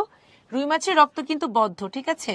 আমরা পড়েছিলাম না যে রক্ত সংবহন তন্ত্র 2 রকম, উন্মুক্ত আর বদ্ধ। উন্মুক্ত পাওয়া যায় তোমার হলো শুধুমাত্র আর্থ্রোপোডা আর হলো মলাস্কার, বদ্ধ পাওয়া যায় অ্যানেলিডা এবং করডাটার। তাহলে ওদের রক্তের মধ্যে আমরা কি পাবো, রক্তরস বা প্লাজমা এবং রক্ত কণিকা। ওদের রক্তরস বা প্লাজমা আমাদের প্লাজমার মতোই, কিন্তু ওদের রক্তকণিকার মধ্যে আমরা শুধুমাত্র পাবো লোহিত রক্তকণিকা এবং শ্বেত রক্তকণিকা, ওদের অনুচক্রিকা নাই, ঠিক আছে। ওদের লোহিত রক্তকণিকায় হিমোগ্লোবিনও আছে, আবার নিউক্লিয়াসও আছে, কি মজা। ডাব্লিউবিসি তে আমরা কি পাবো বলতো, নিউক্লিয়াস পেয়ে যাব। তাহলে দেখো ওদের শিরাতন্ত্রটা কিভাবে কাজ করে। ওদের বডিতে মেজর ভেনাস সিস্টেম আছে 3টা। উপর থেকে রক্ত আনবে সম্মুখ কার্ডিনাল। ভেনাস মানে কি? তোমার শিরা, মানে কার্বন ডাই অক্সাইড যুক্ত রক্ত বডি থেকে ক্যারি করবে। উপর থেকে আসবে কে? শিরা। ঠিক আছে, উপর থেকে আসবে কে? শিরা। আমরা যদি ডায়াগ্রামেটিক ওয়েতে চিন্তা করি, ধরো এটা হলো ওদের হাব, ওদের শিরাতন্ত্রের হাব। শিরাতন্ত্রের হাব কি? ডাক্টাস কুভিয়েরি। ওদের শিরাতন্ত্রের হাব হলো ডাক্টাস কুভিয়েরি। এখানে এসে সব শিরাগুলা মিলিত হয়। ঠিক আছে, তাহলে ওদের দেহের সম্মুখ প্রান্ত থেকে কার্বন ডাই অক্সাইড যুক্ত রক্ত নিয়ে আসে একজোড়া সম্মুখ কার্ডিনাল। কার্ডিনাল মানে দেহের সামনের অংশ থেকে রক্ত নিয়ে আসতেছে, সম্মুখ কার্ডিনাল। ব্রেইন মানে জুগুলার। ব্রেইন মানে কি? জুগুলার। তাহলে ব্রেইন থেকে রক্ত নিয়ে আসে কে? জুগুলার শিরা। তাহলে একজোড়া সম্মুখ কার্ডিনাল, একজোড়া হচ্ছে জুগুলার শিরা। তাহলে তোমরাই বলো, দেহের পিছন থেকে রক্ত কে নিয়ে আসবে? সম্মুখ থেকে যদি নিয়ে আসে সম্মুখ কার্ডিনাল, তাহলে পশ্চাৎ থেকে কে নিয়ে আসবে? পশ্চাৎ কার্ডিনাল। ঠিক আছে, তাহলে ওদের মেইন হচ্ছে এই 3টাই। সামনে থেকে একজোড়া সম্মুখ কার্ডিনাল, পেছন থেকে একজোড়া পশ্চাৎ কার্ডিনাল, ব্রেন থেকে হচ্ছে জুগুলার। ওদের রক্ততঞ্চন হয় না রে রাফিয়া। আমরা এর জন্য মাছ কাটলে রক্ত সব বেরিয়ে হয়ে যায়, নইলে তো মাছ কাটার সময় রক্ত তোমার ক্লট হয়ে যেত, তাই না? আচ্ছা, ভেরি গুড। তাহলে এবারে দেখো ওদের বক্ষ, আমাদের যে ক্ল্যাভিকল হাড়টা আছে, ক্ল্যাভিকলের নিচে আমরা কি বলবো? সাবক্ল্যাভিয়ান। ক্ল্যাভিকলের নিচে আমরা অঞ্চলটাকে বলবো সাবক্ল্যাভিয়ান। তাহলে ওদের বক্ষ অঞ্চলে যা কিছু আছে, বক্ষ পাখনা বলো, বক্ষ অঞ্চল বলো, এই সব কিছু থেকে কার্বন ডাই অক্সাইড যুক্ত রক্ত ক্যারি করে নিয়ে আসবে কে বলতো? সাবক্ল্যাভিয়ান। কে নিয়ে আসবে? সাবক্ল্যাভিয়ান। তাহলে আমরা কি কি শিরা পেলাম দেখো। সামনে থেকে কে আসবে? সম্মুখ কার্ডিনাল। পেছন থেকে পশ্চাৎ কার্ডিনাল। মস্তিষ্ক থেকে আসবে জুগুলার, বক্ষ, ক্ল্যাভিকলের নিচে সাবক্ল্যাভিয়ান শিরা। আছে রে সাইম? লিভার আছে ওদের। ওদের যে লিভারটা, সেই লিভারটা হলো স্বতন্ত্র। এই লিভার কিন্তু তোমার, এই লিভার এসে মিলিত হয় কি? Hepatic portal. হেপাটিক পোর্টালটা যকৃতে যাবে, যকৃতে কৌশিক জালিকায় বিভাজিত হয়ে আবার যে হেপাটিক শিরাটা তৈরি হবে, এটা কিন্তু আর ডাক্টাস কুভিয়েরিতে যায় না। কোথায় যাবে এটা আমরা একটু পরে বলতেছি। ঠিক আছে, ওরা হলো ইন্ডিপেন্ডেন্ট। এবার দেখো ডান পশ্চাৎ কার্ডিনালটা ডিরেক্ট চলে গেল, বাম পশ্চাৎ কার্ডিনালে ঘাপলা আছে। ওরা কি করবে? ওরা কিডনিতে এসে তৈরি করবে রেনাল পোর্টাল শিরা। রেনাল পোর্টাল শিরা। এই রেনাল পোর্টাল শিরা, রেনাল শিরা তৈরির মাধ্যমে ডাক্টাস কুভিয়েরিতে গিয়ে মিল হবে। পাশ থেকে এসে যুক্ত হবে কিছু খণ্ডকীয় শিরা, এবং এই দুই ডান আর বাম যে পশ্চাৎ কার্ডিনাল, ওরা পরস্পর পাশাপাশি কিছু রক্তজালিকা দিয়ে মিলিত হয়, যাদেরকে বলে অনুপ্রস্থ অ্যানাস্টমোসিস। কি বলবো? অনুপ্রস্থ অ্যানাস্টমোসিস। অনুপ্রস্থ অ্যানাস্টমোসিস। তাহলে আমি আবারও বলি পুরাটা। রুই মাছের বডির সামনে থেকে রক্ত আনবে কি? একজোড়া সম্মুখ কার্ডিনাল। কার্ডিনাল মানে রুই মাছের শিরাতন্ত্রের প্রধান শিরা। পিছন থেকে আনবে কে? একজোড়া পশ্চাৎ কার্ডিনাল। ব্রেইন থেকে আনবে কি? জুগুলার শিরা। বক্ষ থেকে আনবে সাবক্ল্যাভিয়ান শিরা। ডানটা ডিরেক্ট ডাক্টাস কুভিয়েরিতে চলে গেল, বামটা কি করবে? রেনাল শিরাতে রেনাল পোর্টাল শিরা তৈরি করবে, মানে দুইবার কৌশিক জালিকে বিভাজিত হবে। কিছু ছোট ছোট খণ্ডকীয় শিরা এবং পাশাপাশি মিলিত হবে অনুপ্রস্থ অ্যানাস্টমোসিস দিয়ে। অ্যানাস্টমোসিস মানে মাল্টিপল ব্লাড ভেসেল। অনেকগুলো রক্তজালিকা যখন একসাথে মিলিত হয় ওদেরকে বলে অ্যানাস্টমোসিস। এইবারে দেখো, এই যে যতগুলা শিরা ওদের এখানে এসে মিলিত হলো, ঠিক আছে, যতগুলা শিরা আমাদের এখানে এসে কি হলো? মিলিত হলো। এখানে কিন্তু বেসিক্যালি সবার প্রথমে ছিল লেজ থেকে কডাল শিরা। ঠিক আছে, এই কডাল শিরা থেকে পশ্চাৎ কার্ডিনাল শিরাটা তৈরি হয়েছে, লেজের কডাল শিরা। তাহলে এরা সবাই গিয়ে যাবে কার কাছে? আমাদের বস সাইনাস ভেনোসাস। সাইনাস ভেনোসাস দিয়ে কি শুরু হয়েছিল? ওদের হৃৎপিণ্ড শুরু হয়েছিল না? তাহলে সব শিরাগুলা গিয়ে মিলিত হবে সাইনাস ভেনোসাসে। Ductus Cuvieri direct, hepatic portal আলাদা আলাদা ভাবে মিলিত হবে। ঠিক আছে, ওদের তো ক্ল্যাভিকল নেই। অ্যাকচুয়ালি আমরা হচ্ছে ক্ল্যাভিকল বলতে একটা ডিমার্কেশন এরিয়া বুঝাই, যে গলা বরাবর। ঠিক আছে, আমাদের যেরকম ক্ল্যাভিকল আছে দেখে আমরা সাবক্ল্যাভিয়ান বলতে পারি, সাবক্ল্যাভিয়ান আর্টারি। ওদের নাই, বাট মানুষের সাথে কম্পেয়ার করে ওদেরও গলা বরাবর রিজিয়নের নিচে বা তোমার মস্তকের নিচে রিজিয়নটাকে সাবক্ল্যাভিয়ান বলা যায়, মারুফ। ঠিক আছে, ডাক্টাস কুভিয়েরি। ডাক্টাস কুভিয়েরি মানে সকল শিরাগুলা যে বড় শিরায় মিলিত হয়, সেই বড় শিরাটাকে ডাক্টাস কুভিয়েরি বলে, কুভিয়েরি বিজ্ঞানীর নাম অনুযায়ী। আল্লাহ বানাইছে এভাবে সামিরান, এই জন্য। দিবস কডাল শিরা হচ্ছে লেজ থেকে আসে। ঠিক আছে, আচ্ছা হ্যাঁ রে দিব বোন না? হ্যাঁ সিনথিয়া, ইনশাল্লাহ রুই মাছ শেষ করে তোমাদের ব্রেক দিব। ঠিক আছে, 2 মাস শেষ করে ইনশাল্লাহ আমরা ব্রেক পাবো। তাহলে দেখো এখানে এই কথাগুলো বলা হয়েছে। হেপাটিক পোর্টাল শিরা দেখেছো, হেপাটিক শিরা তৈরি করে ডিরেক্ট তোমার সাইনাস ভেনুসাসে যায়। ডান পশ্চাৎ কার্ডিনালটা ডিরেক্ট চলে গেছে তোমার ডাক্টাস কুভিয়েরিতে, আর বাম পশ্চাৎ কার্ডিনালটা রেনাল পোর্টাল শিরা তৈরি করে বৃক্কতে গিয়েছে। পাশ থেকে ছোট ছোট সেগমেন্টাল শিরা আসলো, এই যে দেখো সাবক্লেভিয়ান শিরা, কার্ডিনাল আর জুগুলার, কডাল, ওরা সবাই মিলিত হয়েছে ডাক্টাস কুভিয়েরিতে।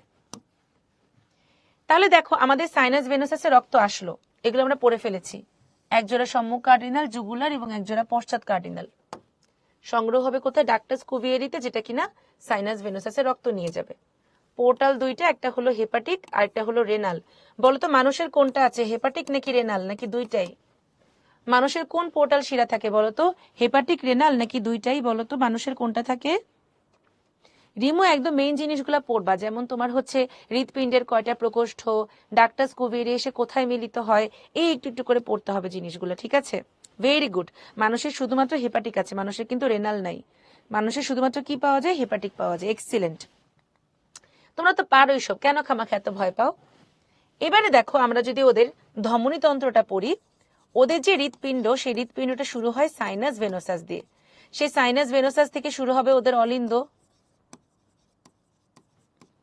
অলিন্দ থেকে নিলয়, নিলয় থেকে বালবাস আর্টারিওসাস হয়ে ওদের ভেন্ট্রাল অ্যাওর্টা। এই ভেন্ট্রাল অ্যাওর্টা থেকে 4 জোড়া ধমনী, কয় জোড়া? 4 জোড়া ধমনী ওদের 4 জোড়া ফুলকায় প্রবেশ করবে। 4 জোড়া ধমনী ওদের 4 জোড়া ফুলকায় প্রবেশ করবে। এদেরকে বলে অন্তর্বাহী ব্রঙ্কিয়াল ধমনী। কি বলবো? অন্তর্বাহী ব্রঙ্কিয়াল ধমনী। এবার দেখো ফুলকাকে ওরা কি দিবে বলতো? ফুলকাকে ওরা দিবে কার্বন ডাই অক্সাইড, ফুলকার কাছ থেকে নিবে অক্সিজেন। আমরা যেরকম বাতাস থেকে তোমার অক্সিজেন নেই, ওদের তো আর বাতাসে থাকার পসিবিলিটি নাই, ওরা নেয় পানি থেকে, পানি থেকে নেয়। তখন এই 4 জোড়া ফুলকা থেকে বের হবে 4 জোড়া বহির্বাহী ব্রঙ্কিয়াল ধমনী। তাহলে ব্রঙ্কিয়াল ধমনী কয় জোড়া? 8 জোড়া। 4 জোড়া হচ্ছে অন্তর্বাহী, যারা ফুলকায় যাবে, 4 জোড়া বহির্বাহী, যারা ফুলকা থেকে বের হবে। এইবার একটু মনোযোগ দাও। প্রথম আর দ্বিতীয় জোড়া মিলে একটা পার্শ্বীয় ধমনী তৈরি করে। কি তৈরি করে? পার্শ্বীয়, ডিম্বাকার। কিছু বান্ধবী আছে দেখবা যারা কিনা স্কুলে সব জায়গায় বা কলেজে সব জায়গায় হাত ধরে ধরে হাঁটে। বাথরুমে যাবি, চল একসাথে যাই। কাল কলেজ যাবি না, তাহলে আমিও যাব না। বেঞ্চে চল পাশাপাশি বসি। একজন আগে আগে চলে আসলে আরেকজনের জন্য জায়গা রাখে। মেয়েরা বেশি করে, ছেলেরা এটা একটু কম করে, কারণ ছেলেদের পুরা ক্লাসে ওদের ফ্রেন্ড থাকে, বুঝছো? তো এখানে আমাদের বেস্টি হলো 3 আর 4 নাম্বার। 3 আর 4 করবে কি? পার্শ্বীয় ধমনীতে মিলিত হওয়ার আগে নিজেরা মিলিত হয়ে নিবে। তাহলে এখান থেকে কি প্রশ্ন আসবে? কত নাম্বার ধমনী পার্শ্বীয় ধমনী গঠন করে? 1 আর 2। কত নাম্বার ধমনী মিলিত হয়? 3 আর 4। কত নাম্বার ব্রঙ্কিয়াল বহির্বাহী ধমনী চোখে রক্ত সরবরাহ করে? অ্যান্সার হবে 1 নাম্বার। 1 নাম্বারটা ওদের চোখে অফথ্যালমিক ধমনী হিসেবে রক্ত সরবরাহ করে। এবং ওদের একটা নকল ফুলকা আছে যাকে বলে সিউডোব্রাঙ্ক। এই নকল ফুলকাটাকে রক্ত সরবরাহ দেয়, ঠিক আছে? নকল ফুলকা মানে হলো ওর ফুলকা হওয়ার কথা ছিল, কিন্তু ডেভেলপমেন্টাল অ্যানোমালির কারণে ওরা ফুলকা হতে পারেনি, অস্বাভাবিকতার কারণে ওদের বৃদ্ধি হয়নি। এই পার্শ্বীয় ধমনীটা ওদের মস্তিষ্কে ক্যারোটিড ধমনী তৈরি করে এবং দেহের পিছনের দিকে ডরসাল অ্যাওর্টা তৈরি করে। ডরসাল অ্যাওর্টা, এই ডরসাল অ্যাওর্টা ওদের সারা দেহে রক্ত সরবরাহ করে। এই ক্যারোটিড ধমনী এবং পার্শ্বীয় ধমনীর এই সংযোগ প্রান্তটাকে আমরা আদর করে কি বলবো? আদর করে বলবো সার্কিউলাস সেফালিকাস, 3 স্টার। এই যে ওদের ক্যারোটিড ধমনী, পার্শ্বীয় ধমনী, ওদের সংযোগ প্রান্তটাকে আমরা কি বলবো? সার্কিউলাস সেফালিকাস। তাহলে প্রশ্নগুলো আমি আবার বলি। হৃৎপিণ্ডের কয়টা প্রকোষ্ঠ? 2টা, অলিন্দ এবং নিলয়। কয়টি উপপ্রকোষ্ঠ? 1টি, সাইনাস ভেনোসাস। কত জোড়া ব্রঙ্কিয়াল ধমনী? 8 জোড়া। কত জোড়া অন্তর্বাহী বা অ্যাফারেন্ট? 4 জোড়া। কত জোড়া বহির্বাহী বা ইফারেন্ট? 4 জোড়া। কত নাম্বার বহির্বাহী পার্শ্বীয় ধমনী তৈরি করে? 1 ও 2। কত নাম্বার মিলিত হয়? 3 ও 4। কত নাম্বার চোখের সরবরাহ করে বা অফথ্যালমিক ধমনী তৈরি করে? 1 নাম্বার। কত নাম্বার সিউডোব্রাঙ্কে রক্ত সরবরাহ করে? 1 নাম্বার। পার্শ্বীয় ধমনী এবং ক্যারোটিড ধমনীর সংযোগ প্রান্তকে কি বলে? সার্কিউলাস সেফালিকাস। এতটুকু ক্রিস্টাল ক্লিয়ার? বলো তো, এতটুকু ক্রিস্টাল ক্লিয়ার? অ্যাডমিশন এক্সাম ভালো মার্কস পাই, তাহলে কি ডিউতে? শোনো অদিতা, তোমার যদি নাম্বার এত ভালো হয় যে যারা তোমার জিপিএ বেশি পেয়েছে তাদের চেয়ে তোমার নাম্বার বেশি হয়েছে, তাহলে তো অবশ্যই পাবা না কেন? ঠিক আছে, বন্যা উদ্ভাসের এক্সাম তো তোমাদেরকে ওর সিচুয়েশনের জন্য প্রিপেয়ার করে। তুমি যেগুলো উদ্ভাসের এক্সামে পারবা না সেগুলো তুমি বাসায় এসে পড়ে ফেলবা। তাহলে এখন তুমি সহজ পড়তেছো, উদ্ভাসে কঠিন পাচ্ছ, সব মিলে তোমার পড়া হয়ে যাবে। ঠিক আছে। হাইওয়েট মানে হচ্ছে ওদের গলার সামনে যে হাড্ডিটা, ওটাকে হাইওয়েট অস্থি বলে। আমাদের গলার সামনে থাকে আর ওদের থাকে তোমার হলো মস্তকের পিছনে, মানে কানকোর কাছাকাছি। এত পড়েও ভালো রেজাল্ট হয় না, কারণ বাদল বেশি বেশি পড়তে হবে। উইকলিতে তোমাদের হচ্ছে কি বইয়ের একদম লাইন টু লাইন থেকে প্রশ্ন করা হয়, এই জন্য তোমাদের কাছে কঠিন লাগে। উইকলির প্রশ্নগুলো বাসায় এসে সলভ করে ফেলবা, ইনশাল্লাহ হবে। ঠিক আছে। শোনো, তোমাদের বিউপি নিয়ে কথাবার্তা দীপ্র ভাইয়া বলছে কিন্তু অলরেডি, তোমাদের ইউটিউব চ্যানেলে আপলোড দেওয়া আছে, এরপরে তোমাদের পেজে দেওয়া আছে। সো বিউপি নিয়ে কারো যদি কোনো জিজ্ঞাসা থাকে, দীপ্র ভাইয়া কিংবা তোমাদের হচ্ছে কি আরেকটা আপু মনে ভিডিও করেছেন এটা নিয়ে। সো তোমাদের সার্কুলার কেমন কি পরীক্ষা হবে ওগুলো নিয়ে আমরা আলাদা আলাদা ভিডিও কিন্তু পোস্ট করি। সো ইনশাল্লাহ আমরা ক্লাসে কিছুটা বলার চেষ্টা করবো সোহাগ, কারণ ক্লাসে তো সময় পাওয়া যায় না। আমি যদি এখন বিউপি নিয়ে কথা বলা শুরু করি, তোমাদের টাইম শেষ হবে, তোমাদের 10টা বাজতে না বাজতে তোমরা বলবো আপু ক্লাস শেষ করেন। এই জন্য আমরা কি ক্লাসটা শেষ করি, শেষের দিকে সময় পাইলে আমরা ইনশাল্লাহ কথা বলবো। ঠিক আছে। সবগুলো নতুন মনে হয়, পারি না বেশি, কারণ তোমার রিভিশন হয় নাই সাইম, এই জন্য। আচ্ছা, তাহলে চলো আমরা শুরু করি আবার পড়া। আমাদের ডরসাল আয়োটার শাখাটা একদম ঝাঁঝাকারা করে পড়ে ফেলতে হবে, দেখি তোমরা পারো কিনা। তাহলে 4 জোড়া পড়ে ফেলেছি। প্রথমটা সরবরাহ করবে সিউডোব্রাঙ্কে, যেটা কিনা হাইওয়েড আর্চ গলা বরাবর থাকে। প্রথম দুইটা মিলে তৈরি করে ল্যাটারাল ধমনী, দুপাশের মিলে তৈরি করে সার্কিউলার সেফালিকাস। আচ্ছা, এবার বলো ডরসাল আয়োটার শাখা লেজে কি সাপ্লাই করবে? বলো লেজ। লেজ ইংরেজি কি? বলো লেজ। লেজ, লেজে সাপ্লাই দেয় কডাল। কডাল মানে কি? লেজ। আচ্ছা, পতে প্যারাইটাল, পতে দেহ প্রাচীর। তাহলে প্যারাইটাল ধমনী কাকে সাপ্লাই করবে?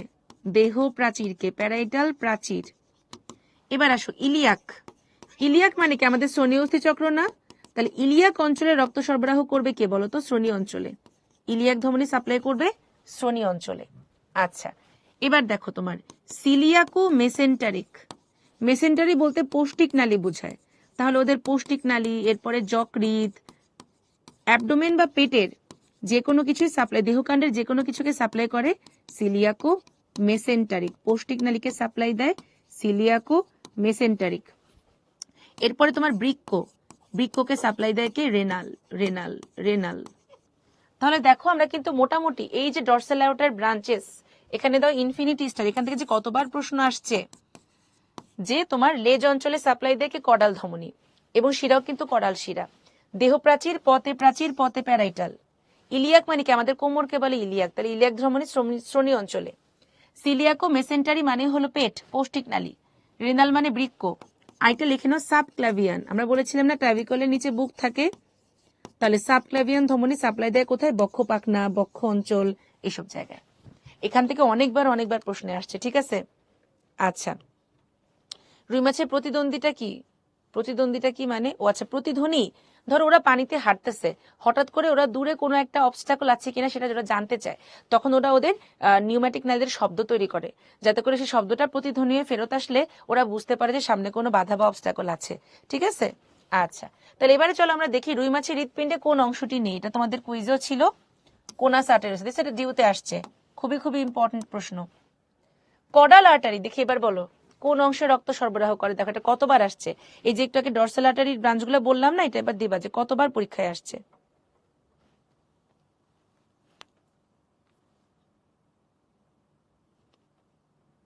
হ্যাঁ পারবা জয়া, প্রিপারেশন নিতে থাকো। Very good. কডাল মানে লেজ, কডাল মানে লেজ।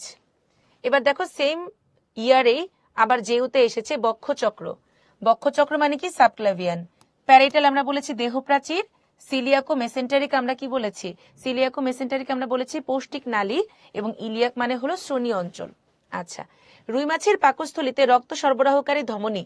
সাবক্লাভিয়ান মানে বক্ষ, প্যারাইটাল মানে দেহ প্রাচীর, পাকস্থলী মানে কি? সিলিয়াকো মেসেন্টারিক, ইলিয়াক মানে শ্রোণী। দেখছো জাহাঙ্গীরনগরে পরপর 2 বছর একই জায়গা থেকে প্রশ্ন আসছে।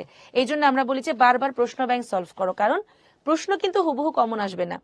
প্রশ্ন কমন আসলেও অপশন কমন আসবে না, আবার টপিক কিন্তু কমন পড়ে। এই জন্য আমরা যখন প্রশ্ন সলভ করব, যখন দেখবো যে ডর্সাল অ্যাওর্টার শাখাগুলো আসছে, পুরোটা ধরে আমরা পড়ে ফেলবো।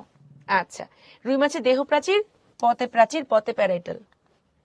আচ্ছা, এবার আমরা চলে আসি ওদের শ্বসন তন্ত্রতে। পরীক্ষায় যদি প্রশ্ন করা হয় রুই মাছের ফুলকা কত জোড়া, ফুলকা হচ্ছে 4 জোড়া। ফুলকা রন্ধ্র কত জোড়া, ফুলকা রন্ধ্র হলো 5 জোড়া। ফুলকা আর্চ কত জোড়া, ফুলকা আর্চও 5 জোড়া। ওকে, তাহলে আমরা এই যে সিউডোব্রাঙ্ক করেছিলাম না, সিউডোব্রাঙ্কের জন্য কিন্তু আল্লাহ রন্ধ্র রেখেছিলেন, আর্চ রেখেছিলেন, কিন্তু বেচারার বড় হইতে পারে নাকি কষ্ট। এই জন্য ফুলকা শুধুমাত্র 4 জোড়া, এছাড়া ফুলকার সাথে রিলেটেড আর যা কিছু আছে সবে কিন্তু 5 জোড়া। না রে সামিহা, শুধুমাত্র হৃৎপিণ্ডের গঠন আর ফ্লোচার্টটা রিটেনের জন্য, ধমনীয় শিরাতন্ত্র শুধু এমসিকিউর জন্য পড়বা, ঠিক আছে? ওকে, তাহলে দেখো আমরা একটু ফুলকাটা ভালো করে বোঝার চেষ্টা করি। আমাদের রুই মাছের যে 4 জোড়া ফুলকা, প্রতি জোড়াতে এরকম একটা অর্ধেক অংশ থাকে, এটাকে বলে হেমি বা ডেমি ব্রাঙ্ক। প্রত্যেকটা ফুলকার একটা অর্ধেক অংশকে বলা হয় হেমি বা ডেমি ব্রাঙ্ক। এরকম অর্ধেক অংশ দুইটা আছে, এই জন্য দুইটাকে আমরা একসাথে বলি হলো ব্রাঙ্ক। হলো ব্রাঙ্ক। দুইটার মাঝখানের কাঁটাটাকে আমরা বলি ইন্টার ব্রঙ্কিয়াল সেপ্টাম। দুইটার মাঝখানে কাটাকে আমরা কি বলবো? Inter bronchial septum. ওদের মাঝখানে এই যে এগুলাকে বলা হয় ফুলকা সূত্র। ফুলকা সূত্র এগুলো এপিথেলিয়াম দ্বারা তৈরি হয়, ফুলকা সূত্র, ঠিক আছে? ফুলকা সূত্রগুলো এপিথেলিয়াম দ্বারা তৈরি হয়। আর এখানে আমরা পাবো কিছু ঝিল্লি, যাকে বলে ফুলকা ল্যামেলি। ফুলকা ল্যামেলি। তাহলে ফুলকা সূত্রগুলো ওদের আবরণ দিবে, প্লাস ভিতরের গঠন তৈরি করে, ফুলকা ল্যামেলিও পাওয়া যাবে। এই যে তোমার দুইটা হেমি ব্রাঙ্ক একটা আর্চে মিলিত হলো, এটাকে আমরা বলবো ফুলকা আর্চ। এই ফুলকা আর্চের কিনারাটা প্রসারিত হয়ে একটা দাঁতের মতো গঠন তৈরি করে কিরিকিরি, এটাকে আমরা বলবো ফুলকা রেকার। এই ফুলকা রেকার দিয়ে ওরা খাবার ছেঁকে ছেঁকে খেতে পারে, ঠিক আছে? তাহলে আমরা আবার বলি, ওদের 4 জোড়া ফুলকার প্রত্যেকটা সিঙ্গেল পিস এরকম অর্ধাংশ দ্বারা তৈরি। দুইটাকে একসাথে বলে হলো, একটা অর্ধেককে বলে হেমি। দুইটার মাঝখানে ইন্টার ব্রঙ্কিয়াল সেপ্টাম, দুইটা মিলিত হয় ফুলকা আর্চে, যেটা কিনা কিনারা প্রসারিত হয়ে ফুলকা রেকার গঠন করে। তাহলে প্রশ্বাসের সময় সবকিছু সংকুচিত হয়, নিঃশ্বাসের সময় সবকিছু প্রসারিত হয়। আমাদের প্রশ্বাস নিঃশ্বাস পুরাটা ইন ডিটেলস লাগবে না, এটা রিটেনও তেমন আসে না। আমরা একটু ভালো করে ফুলকার গঠনটা পড়বো, ঠিক আছে? এই যে দেখো চোখের পিছনে যে আমাদের অপারকুলাম বা কানকো আছে, এই কানকোর মধ্যে যে ফুলকা প্রকোষ্ঠ, সেই ফুলকা প্রকোষ্ঠে আমরা 4 জোড়া ফুলকা পাবো। এগুলো পাশ থেকে ভিউ, এবং নিচের কিনারে থাকে ব্রাঙ্কিওস্টেগাল ঝিল্লি। তাহলে দেখো এই যে 4 জোড়া ফুলকা, কানকোতে আবদ্ধ ফুলকা প্রকোষ্ঠ, যেখানে আমরা ব্রাঙ্কিওস্টেগাল পর্দা পাবো, হলো ব্রাঙ্ক, হেমি ব্রাঙ্ক, 2 ধাপে শ্বাসক্রিয়া ঘটে, যেখানে কিনা ফুলকা প্রকোষ্ঠ একটা পাম্পের মতো কাজ করে। মাছ পানির নিচে শ্বাস নিতে তার শরীরের কোন অংশ ব্যবহার করে? দেখো এগিরি গুচ্ছ, যে অ্যান্সার কি হবে বলো? পানির নিচে শ্বাস নিতে ওরা কোন অংশ ব্যবহার করে বলো তো?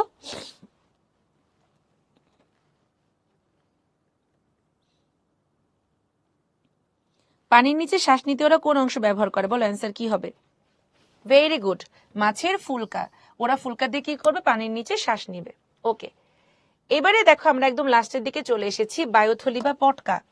বায়ুথলি বা পটকা এটা কোথায় থাকে বলতো? মেরুদণ্ডের নিচে নাকি উপরে? ওদের বায়ুথলি বা পটকাটা থাকে মেরুদণ্ডের নিচে এবং পৌষ্টিক নালীর উপরে। দেখো আমাদের আম্মুরা যখন অনেক সময় মাছ কাটে, দেখবে যে কোন সাদা সাদা পটকা বের হয়, এই পটকাগুলো ফেটে গেলে কিন্তু অনেক সময় এটা পয়জনাস, বিষাক্ত। অনেকে কিন্তু আবার পটকা খায়, এগুলো খাওয়া ঠিক না। পটকা খেলে কিন্তু অনেক সময় পয়জনিং হয়, ঠিক আছে? অনেক মাছের পটকাটা কিন্তু বিষাক্ত হয়। তাহলে এটা থাকে মেরুদণ্ডের নিচে পৌষ্টিক নালীর উপরে। ওর যে 2টা প্রকোষ্ঠ, এই 2টা প্রকোষ্ঠের প্রাচীরে আমরা পাই টিউনিকা এক্সটার্না, যেটা থাকে তোমার বাইরের দিকে যোজক টিস্যু নির্মিত, এবং টিউনিকা ইন্টারনা, যেটা থাকে মসৃণ পেশি দ্বারা নির্মিত। এই যে তোমার টিউনিকা ইন্টারনা, এইটা একটা লাল বর্ণের গ্যাস গ্রন্থি তৈরি করে, যার নাম রেটিয়া মিরাবিলিয়া। এটা একটা গ্যাস গ্রন্থি, বুঝছো? রেটিয়া মিরাবিলিয়া টিউনিকা ইন্টারনাতে পাওয়া যায়। এই যে রেটিয়া মিরাবিলিয়া, ওরা করবে কি? অগ্রপ্রকোষ্ঠের এক্সেস গ্যাসগুলোকে জমা করে রাখে এবং পশ্চাৎ প্রকোষ্ঠে গ্যাস লাগলে রিলিজ করে দেয়। অগ্র প্রকোষ্ঠে এটা গ্যাস শোষণ করে, পশ্চাৎ প্রকোষ্ঠে যদি অতিরিক্ত দেহের গ্যাস লাগে তখন রিলিজ করে দেয়। এখানে আমরা পাবো অক্সিজেন, পাবো নাইট্রোজেন, পাবো কার্বন ডাই অক্সাইড, আমরা কিন্তু হাইড্রোজেন পাবো না। হ্যাঁ, পরীক্ষায় প্রশ্ন আসবে বায়ুথলি বা পটকাতে কোন গ্যাস পাওয়া যায় না? Oxygen, nitrogen, carbon die oxide, hydrogen. Answer hydrogen হবে। দুইটা প্রকোষ্ঠের মাঝখানের এই যে নিউম্যাটিক নালী, এটা কি করবে? ওদের অন্য নালীর সাথে যুক্ত হয় এবং আমাদের অন্তঃকর্ণের একটা হাড় আছে যার নাম ওয়েবেরিয়ান অসিকল। অসিকল মানে ছোট ছোট হাড়, বুঝছো? এই ওয়েবেরিয়ান অসিকলের সাথে ওরা যুক্ত হবে, ওয়েবেরিয়ান অসিকলের সাথে যুক্ত হবে। এই জন্য যেসব মাছের নিউম্যাটিক নালী আছে ওদেরকে বলে ফাইসোস্টোমাস। এটা কিন্তু পরীক্ষায় আসে রিটেনে। হ্যাঁ, আর যাদের নিউম্যাটিক নালী নাই ওদেরকে বলে ফাইসোক্লিস্টাস, ফাইসোক্লিস্টাস। তাহলে আমি আবারও বলি, রুই মাছের পটকা থাকে মেরুদণ্ডের নিচে, পৌষ্টিক নালীর উপরে। কয়টা প্রকোষ্ঠ? দুইটা প্রকোষ্ঠ, অগ্র পশ্চাৎ। দুইটা স্তর আছে, টিউনিকা এক্সটার্না, ইন্টারনা। ইন্টারনাতে আমরা রেটিয়া মিরাবিলিয়া পাবো একটা গ্যাস গ্রন্থি। দুইটা প্রকোষ্ঠের মাঝখানে নিউম্যাটিক নালীটা অন্য নালী এবং অন্তঃকর্ণের ওয়েবেরিয়ান অসিকলে যুক্ত হয়। এই জন্য ওরা শব্দ তৈরি করতে পারে, প্রতিধ্বনি সৃষ্টি করে, ব্যালেন্স মেনটেন করে। আমাদের কানও কিন্তু আমাদের ব্যালেন্স করে, বুঝছো? যাদের নিউম্যাটিক নালী আছে ওরা ফাইসোস্টোমাস মাছ, যাদের নাই ওরা ফাইসোক্লিস্টাস মাছ। এটা রিটেনে আসে। এবার তোমাদের জন্য প্রশ্ন, ঠিক আছে, আমাদের মানুষের নিউম্যাটিক নালীর মতো একটা নালী আছে যেটা কিনা আমাদের মধ্যকর্ণকে গলবিলের সাথে যুক্ত করে। সেই নালীটার নাম কি বলো? যে এটার অ্যান্সার করতে পারবা তার জন্য থাকবে কেয়া কসমেটিক্স এর পক্ষ থেকে চারা গাছ। এটা তোমাদের মেইল অ্যাড্রেসে পাঠানো হবে, ঠিক আছে? যে সবার আগে অ্যান্সার করতে পারবা তার মেইল অ্যাড্রেস নিয়ে তার মেইল অ্যাড্রেসে কেয়া কসমেটিক্স এর পক্ষ থেকে চারা গাছ পাঠানো হবে। অ্যাকচুয়ালি কেয়া কসমেটিক্স তো না, এটা তো ইত্যাদির ডায়লগ, আপুই পাঠাবো। দেখি কে অ্যান্সার করতে পারো। আমাদের মধ্যকর্ণকে গলবিলের সাথে যুক্ত করে নিউম্যাটিক নালীর মতো একটা বিশেষ নালী, যার নাম কি? সবার আগে অ্যান্সার করেছে 1 2 3 সামিহা। সামিহার জন্য একটা জোরে হাততালি। এছাড়া আমাদের সাথে অ্যান্সার করেছে তোমার হরিদাস, একটুর জন্য সেকেন্ড হয়ে গেল। সাইমা, আব্দুর রহমান, রায়হান, এরপরে তোমার হলো আরমিন। আরমিন হচ্ছে গিয়ে ওটাকে বলতে গিয়ে ইন্টারস্টিশিয়াল বলে ফেলছে, ঠিক আছে? কিসের চারা গাছ? অন্তর। এটা সামিয়া বুঝবে, ঠিক আছে? সামিহা, তোমার মেইল অ্যাড্রেস একটু কষ্ট করে আপু আমাদের টিচার ইনবক্সে দিয়ে দিও। হ্যাঁ সামিহা, তোমার মেইল অ্যাড্রেস একটু কষ্ট করে আমাদের টিচার ইনবক্সে দিয়ে দিও। আচ্ছা, ভেবেরিয়ান ওয়েবেরিয়ান একই জিনিস, দিবস। ডাব্লিউ তো, এই ডাব্লিউ কে কেউ ওয়েবেরিয়ান বলে, কেউ ভেবেরিয়ান বলে, ঠিক আছে? ভেবেরিয়ান আর ওয়েবেরিয়ান একই জিনিস। ডাব্লিউ কে তোমার কেউ ওয়েবেরিয়ান, কেউ ভেবেরিয়ান বলে। এটা ওদের কানের হাড্ডি, ঠিক আছে? কানের হাড্ডি বিজ্ঞানী ওয়েবেরিয়ান আবিষ্কার করেছেন, র্যানান আর হলো দিবস। সিউডোব্রাঙ্ক হচ্ছে নকল ফুলকা, যেটা কিনা ফুলকা হওয়ার কথা ছিল কিন্তু ওর বিকাশ হয়নি ঠিকভাবে। তাহলে বায়ুথলির কাজটা রিটেনের জন্য খুব ভালো করে পড়বা। চাপ নিয়ন্ত্রণ করা, প্লবতা মানে হচ্ছে ওদের ব্যালেন্স রাখা, শব্দ গ্রহণ, পানিতে মাছকে স্থির রাখা, অভিযোজনক্ষম ভাসাল মানে পানির যেদিকে যেই রকম গভীরতা সেই অনুযায়ী ওদেরকে ভাসিয়ে রাখে। অক্সিজেনের আধার মানে যখন অক্সিজেনের ঘাটতি হয় ওরা অক্সিজেন সাপ্লাই করে। শব্দ উৎপাদন, আপেক্ষিক গুরুত্ব, শ্বসন, প্রতিধ্বনি। আচ্ছা, প্রজনন থেকে আমরা বেশি কিছু পড়বো না, জাস্ট মনে রাখবো যে কোনটা পুরুষের অংশ কোনটা স্ত্রীর অংশ। তাহলে দেখো, ওদের যখন শুক্রাণু ডিম্বাণু নিষিক্ত হয়, নিষিক্ত 30 থেকে 45 মিনিট পরে ওদের ক্লিভেজ শুরু হয়। ক্লিভেজ মানে কি? ক্লিভেজ মানে হচ্ছে জাইগোটের মাইটোসিস।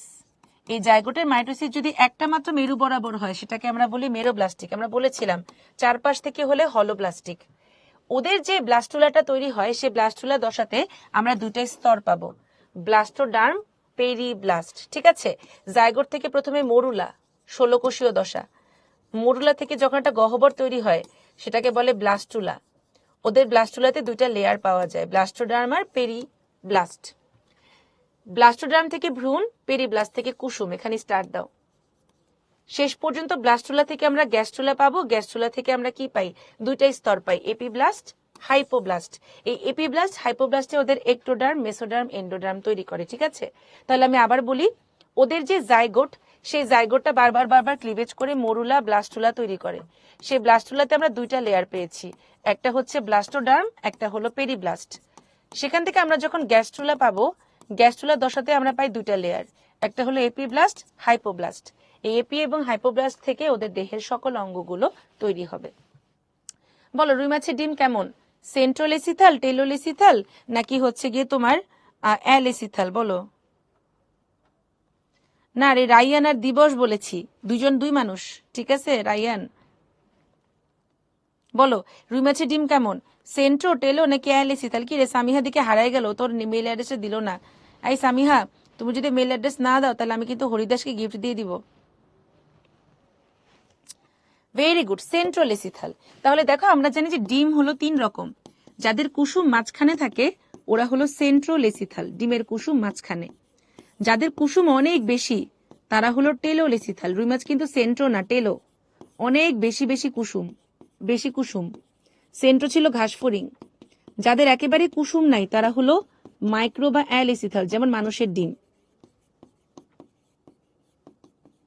যাদের একেবারে ডিমে কুসুম নাই তারা মাইক্রো বা অ্যালিসিথাল, যেমন মানুষের ডিম। তাহলে মতে মাইক্রো, মতে মানুষ, সেন্ট্রো হলো ঘাসফড়িং, আর টেলোলেসিথাল আমরা এখন যেটা পড়লাম রুই মাছ, প্রচুর কুসুম। তাহলে এই ছকটাকে স্টার দিয়ে পড়ে ফেলবা। দৈর্ঘ্য পড়ার দরকার নাই। 72 ঘন্টা পর্যন্ত রেণু পোনা, 8 দিন পর্যন্ত ধানি পোনা, 30 দিন পর্যন্ত অঙ্গুলি পোনা, পূর্ণাঙ্গ মাছ হচ্ছে 30 দিন। ঠিক আছে, এখানে দৈর্ঘ্য পড়া দরকার নেই। তাহলে রুই মাছের পটকা এবং অন্ননালী যুক্ত হয় কি দিয়ে? তোমরা অলরেডি বলেছো, নিউম্যাটিক নালী। বাংলাদেশের কোন নদীতে রুই মাছের প্রাকৃতিক প্রজনন কেন্দ্র বিদ্যমান? হালদা।